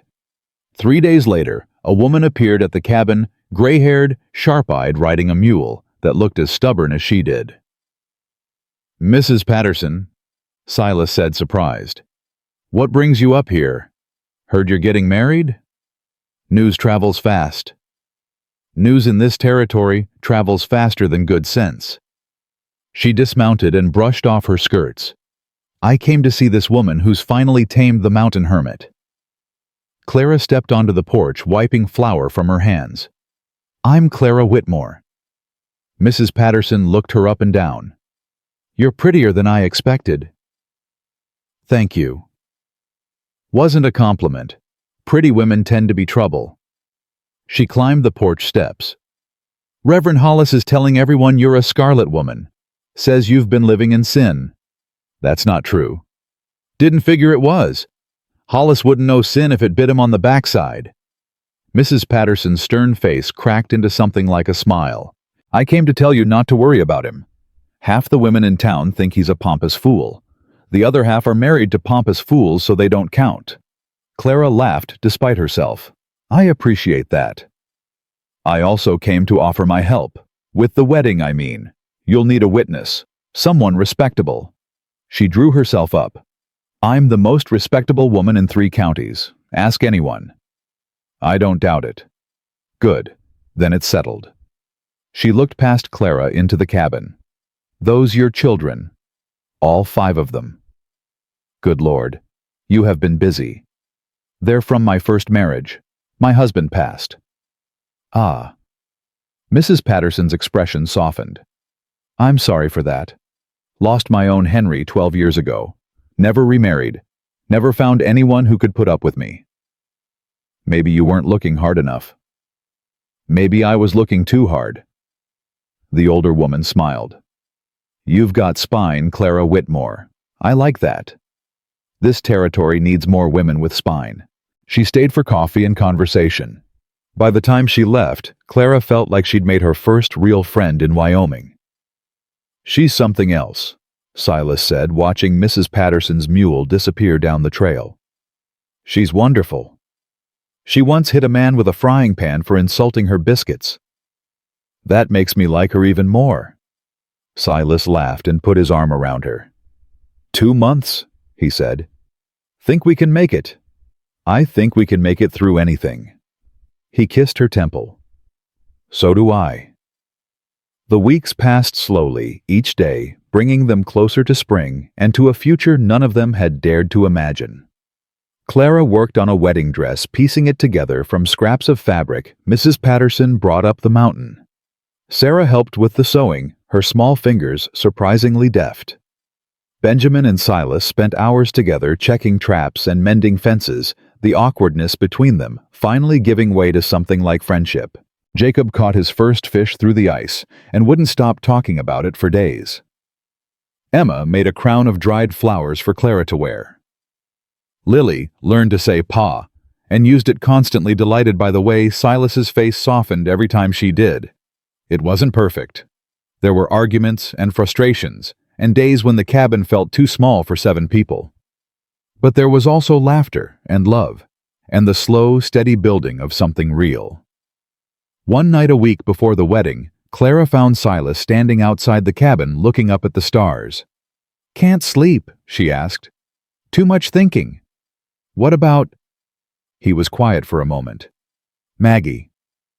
Clara's heart clenched. "You miss her." "Always will. But it ain't sad missing anymore.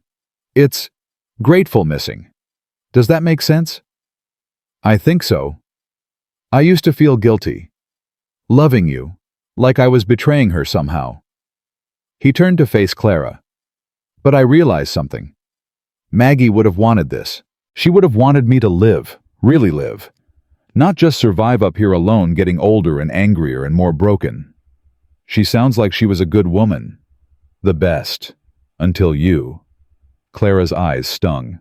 Silas, I mean it. She was my first love. You're my last. And I ain't ashamed of neither.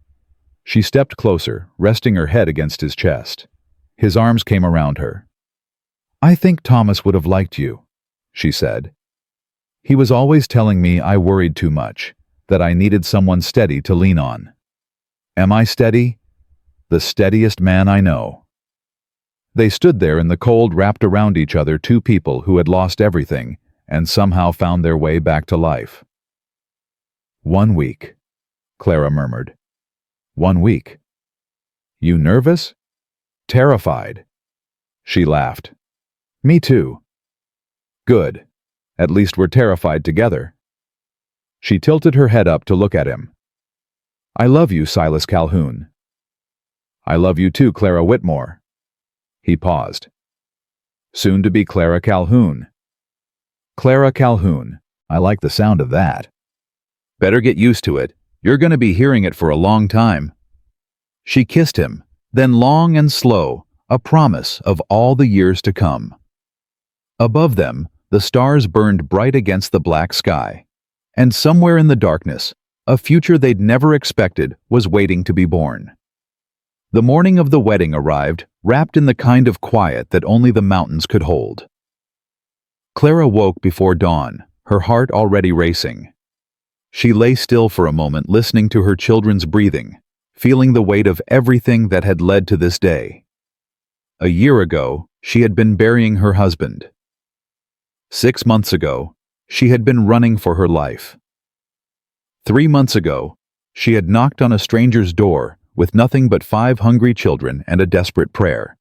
Now she was about to become that stranger's wife. Mama. Emma's voice was sleepy. Is it today? It's today. Are you scared? Clara considered the question. A little. Are you? No. Emma snuggled closer. Silas makes good pancakes. I want him to stay forever. Clara laughed softly. Well, that settles it then. The cabin came alive slowly.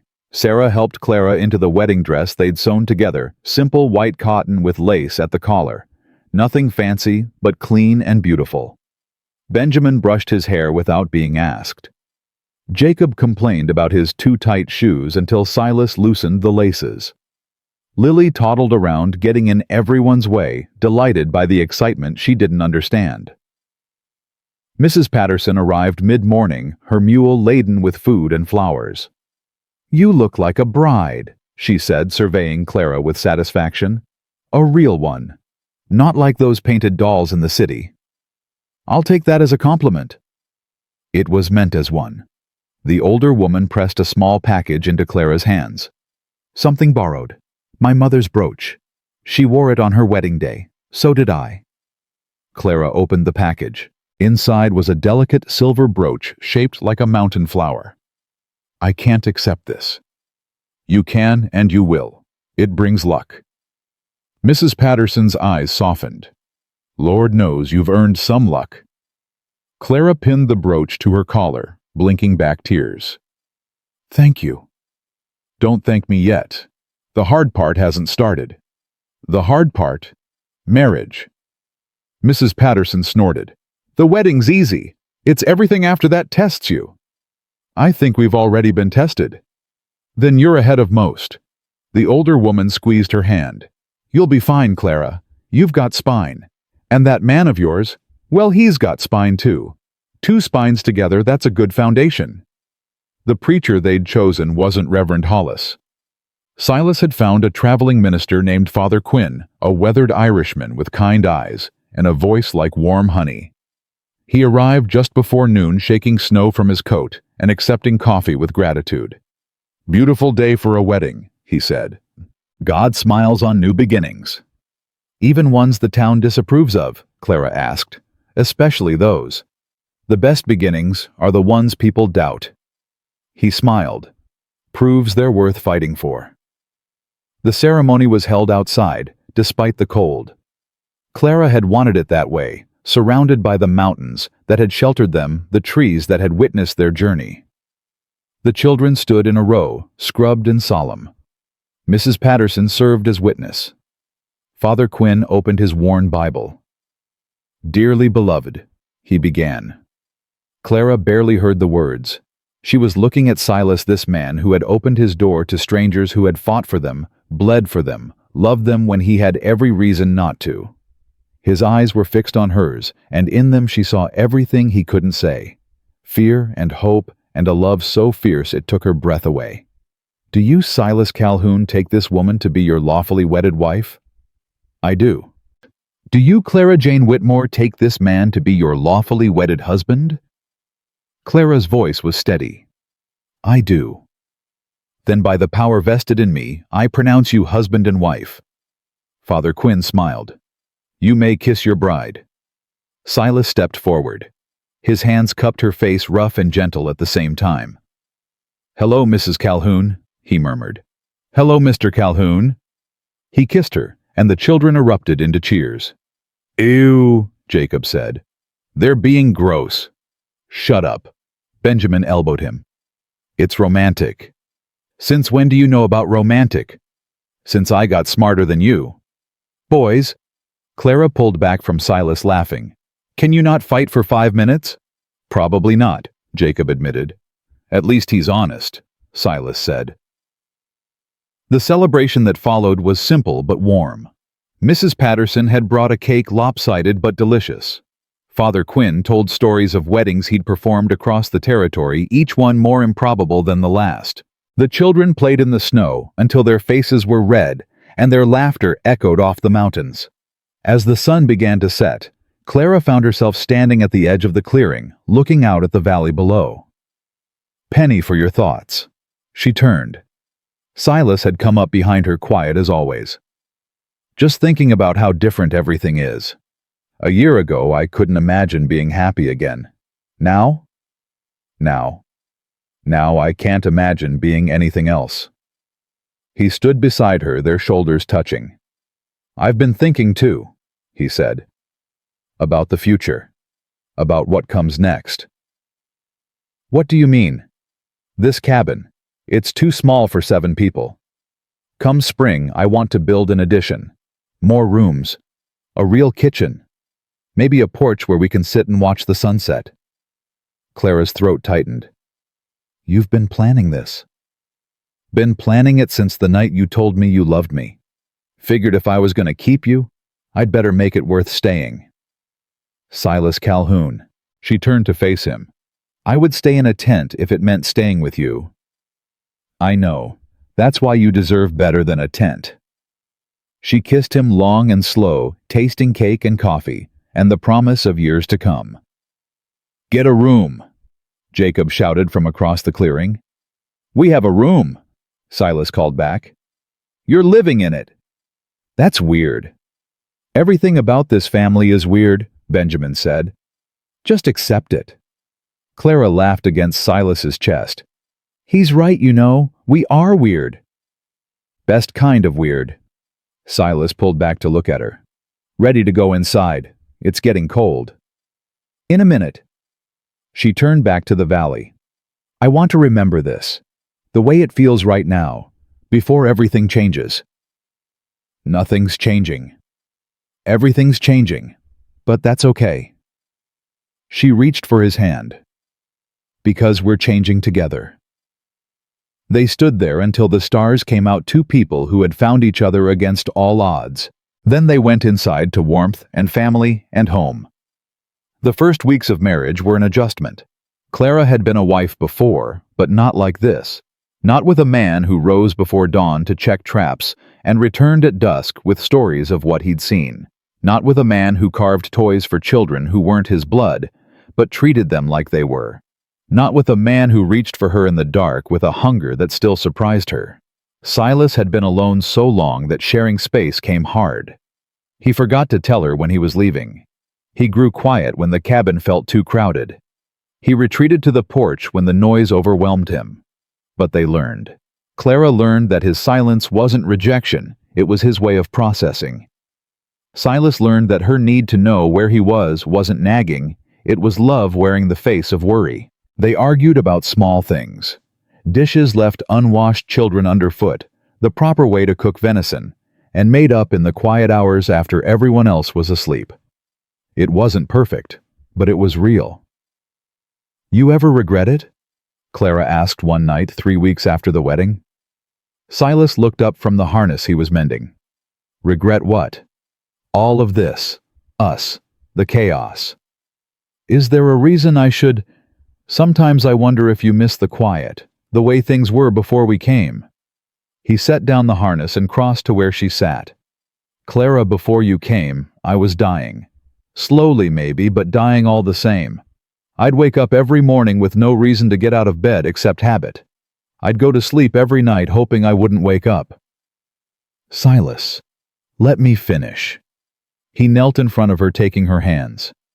"You didn't bring chaos into my life. You brought life into my life. Real life. Messy and loud and complicated, but alive. I haven't felt this way since Maggie died. I'd forgotten what it was like to care about tomorrow. And now? Now I can't wait for tomorrow. Every single one." He squeezed her hands. "So no. I don't regret anything. Not one moment." She leaned forward and kissed him. "I love you," she whispered. "I know. It's probably the only thing I'm sure of anymore." "Only thing?" "Well." His eyes crinkled with a rare smile. "That, and the fact that Jacob's gonna burn down the barn if we don't teach him proper fire safety." Clara laughed. "He almost set the haystack on fire yesterday." "I know. I was the one who put it out. And you still don't regret having us here?" "Not even a little." She pulled him up onto the bench beside her, and they sat together in comfortable silence, watching the fire burn low. Spring arrived, slowly melting the snow in patches, coaxing green shoots from the frozen ground. With it came change. Silas started on the addition he'd promised, 2 new rooms, built onto the back of the cabin, one for the girls, one for the boys. Benjamin worked alongside him, learning to measure and cut and hammer. Jacob helped when he wasn't distracted by frogs in the creek. Even the girls pitched in, carrying lumber and fetching tools. Clara watched her family grow into this new life and felt something loosen in her chest. The constant fear that had been her companion for so long was finally fading, replaced by something calmer. Something that felt like hope. One afternoon in late April, Mrs. Patterson came up the mountain with news. "Harlan Price is dead," she announced, settling into the chair by the fire. Clara's blood went cold. "What happened?" "Shot in Cheyenne. Tried to run the same scam on a rancher's wife. Turns out her husband wasn't as forgiving as your Silas. And Decker, in prison, for fraud, kidnapping, and half a dozen other charges." Mrs. Patterson shook her head. "They'd been doing this for years, apparently. Targeting widows, forging documents, taking children. You were lucky, Clara." "We weren't lucky." Clara looked out the window where Silas and Benjamin were working on the new roof. "We were blessed. Call it what you want. The point is, it's over. You don't have to look over your shoulder anymore." Over. The word sat in Clara's chest like a stone finally lifting. "Thank you for telling me." "Thought you should know." Mrs. Patterson stood to leave, then paused. "You've built something good here, Clara. Don't let anyone tell you otherwise." "I won't." That night, Clara told Silas about Price. He was quiet for a long moment. "Good," he said finally. "One less monster in the world. You don't feel guilty about what you did to Decker?" "I shot a man who was planning to sell children. No, I don't feel guilty." He pulled her close. "I'd do it again without hesitation." "I know. That's what scares me sometimes."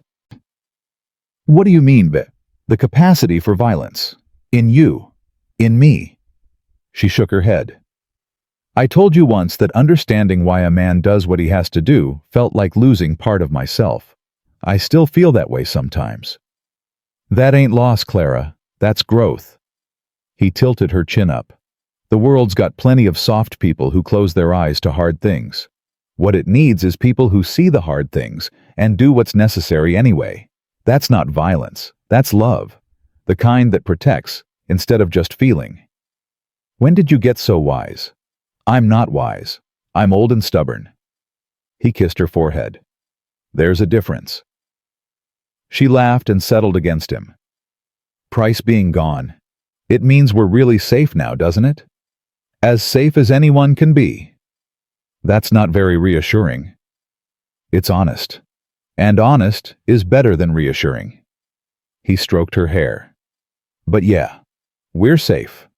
The children are safe. This family's gonna be okay. Promise. I promise. She closed her eyes and let his heartbeat steady her. For the first time in over a year, she believed him completely. Summer came in a blaze of green and gold. The addition was finished in June. 2 rooms with real walls and real floors, filled with beds and blankets and the accumulated treasures of 5 children. Sarah hung curtains she'd sewn herself. Emma arranged her ragdoll collection on a shelf. The boys fought over who got the window bed until Silas built a second window just to shut them up. Clara stood in the doorway of the new wing, marveling at how far they'd come. You're crying again, Lily observed. She was 3 now, chattering constantly, following Silas everywhere like a small blonde shadow. Happy tears. You have a lot of those. I'm a very happy person. Because of Pa? Because of all of you. Clara scooped her up and kissed her cheek. Because of this family. I like our family. Me too, sweet girl. Me too. In August, Sarah started school in town. Silas drove her down the mountain every morning and picked her up every afternoon just as he'd promised. She came home with books and stories and a hunger for learning that reminded Clara of herself at that age. I want to be a teacher, Sarah announced one evening at dinner, when I grow up. That's a fine ambition, Silas said. You don't think it's silly? I think a girl who survived what you survived can be anything she wants to be. Sarah's face glowed. In September, Benjamin turned 13. They celebrated with cake and presents and a hunting trip, just him and Silas, 3 days in the high country. He came back taller, somehow, quieter, more at peace. What happened up there? Clara asked Silas. We talked. About his father, about life, about what it means to be a man. That's all. That's everything. Silas smiled. He's gonna be okay, Clara. Better than okay. He's gonna be great. October brought the first frost and a letter from Missouri. Clara opened it with trembling hands. It was from a lawyer, Thomas's former partner, writing to inform her that a lawsuit against the First Bank of Kansas City had been settled. As a victim of their fraud, she was entitled to a portion of the settlement.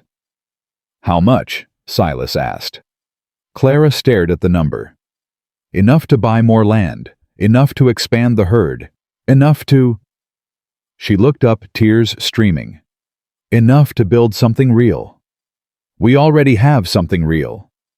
Something bigger then. Something that'll last. Silas took the letter and read it himself. What do you want to do with it? What do you want to do? I asked first. Clara thought about it. About everything they'd been through, everything they'd built. I want to use it for the children's future. Education for Sarah. Land for Benjamin when he's grown. Something set aside for each of them. And nothing for us. We have everything we need. She gestured around the cabin. This is enough, more than enough. Silas nodded slowly. Then that's what we'll do. Just like that. Just like that. He pulled her close. The money was never going to make us happy, Clara. We were already happy. This just gives us options. Options are good. Options are very good. He kissed her. Now stop crying and help me figure out what to do with 200 head of cattle. 200? I've been thinking about expanding. Silas Calhoun. When were you planning to tell me this? When it became relevant. He grinned. It just became relevant. She hit his chest and laughed. You're impossible. You married me anyway. Best decision I ever made. Second best. What was the first? Knocking on my door in that blizzard. His eyes were soft. If you hadn't been brave enough to do that, none of this would exist. I wasn't brave. I was desperate. Sometimes that's the same thing. He held her tighter.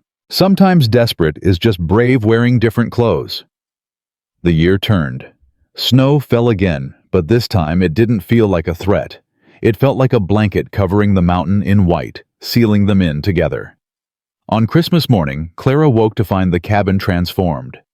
The children had decorated with whatever they could find: pine branches, dried berries, paper chains made from old newspapers. A tree stood in the corner, small but proud, covered in ornaments Silas had carved. "Merry Christmas, Mama," Sarah said. "Merry Christmas, baby." They exchanged gifts, small things, homemade things, but precious for the love they represented. Silas gave Clara a necklace he'd made from polished stones found by the creek. She gave him a new coat she'd sewn in secret, lined with fur from the pelts he'd traded.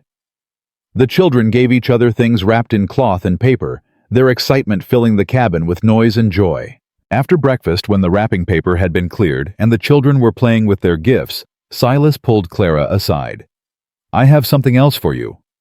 You've given me enough. This is different." He pressed something into her hand. "Open it." It was a small wooden box carved with mountain flowers. Inside, on a bed of velvet, lay a ring, simple gold, unadorned, worn smooth by years of use. "This was Maggie's," Silas said quietly. "I kept it after she died. Couldn't bring myself to sell it or give it away." "Silas, I can't. Let me finish." He took the ring from the box. "For a long time I thought keeping it meant I was holding on to her. But now I realize it was just sitting in a drawer doing nothing. Meaning nothing. It meant something to you. It meant the past. But you." He took her hand. "You're my future. I want you to have this. Not as a replacement for Maggie, but as a promise. That I'll love you the way I loved her. Completely. Forever." Clara's vision blurred with tears. What if she minds wherever she is? She doesn't. Silas slipped the ring onto her finger. "I know it. Maggie had the biggest heart of anyone I ever knew. She would have loved you, Clara. She would have loved these children, and she would have wanted me to live, not just survive. You really believe that? With everything I am." Clara looked at the ring on her finger, the ring that had been worn by another woman, loved by another wife, kept safe for all these years. "Thank you," she whispered. "Thank you." He pulled her close. "For giving me a reason to wear my heart again." They stood there in the warmth of their cabin, surrounded by the sounds of children laughing and fire crackling, and life being lived to the fullest. Outside, snow continued to fall. Inside, a family continued to grow. Years later, when people asked Clara about that first winter on the mountain, she would smile and say it was the hardest and best time of her life. Hard, because she'd arrived with nothing, no money, no hope, no guarantee of tomorrow. Best because she'd left with everything: a husband who adored her children, who thrived, a home that had grown from one small cabin to a proper ranch with cattle and horses and hired hands. Benjamin grew into the man his father would have been proud of: steady, kind, strong in all the ways that mattered. He married at 22 a schoolteacher's daughter and built a house on the property where he raised his own family.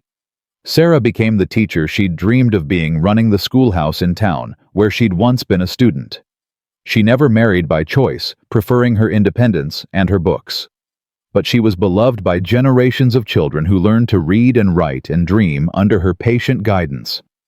Jacob took over the ranch when Silas's hands grew too stiff to work. He had a gift with animals that bordered on magic, and the Calhoun cattle became famous throughout the territory for their quality. Emma married a traveling preacher and spent her life wandering the frontier, bringing medicine and education to those who needed it most. She kept her rag doll until the day she died, a reminder of the journey that had brought her to the mountain. And Lily. Little Lily, who had been carried through a blizzard by a stranger who became her father, she stayed. She stayed and cared for Clara and Silas as they aged, repaying the love they'd given her with love of her own. She was the one who held Clara's hand when Silas passed peacefully in his sleep 40 years after that first winter. She was the one who read the eulogy at his funeral, speaking of a man who had opened his door to desperate strangers and never once regretted it. Clara lived another 5 years after that. She spent them on the porch of the cabin, expanded now, but still the same bones, watching the sun set over mountains that had sheltered her family through hardship and joy. On her last night, surrounded by children and grandchildren and great-grandchildren, she closed her eyes and saw it all again. The blizzard, the knock on the door, the weathered face of a man who had every reason to turn her away, but didn't. "Was it worth it, Mama?" Sarah asked, holding her hand. "All the struggle, all the pain." Clara smiled. "Every moment," she whispered. "Every single moment." She died with the mountain air in her lungs and peace in her heart. A woman who had knocked on a stranger's door with nothing but 5 children and a prayer, and who had found against all odds exactly what she was searching for. Not just shelter, not just safety, but a place to belong, a family to love, a home. And in the end, that was all any of them had ever needed.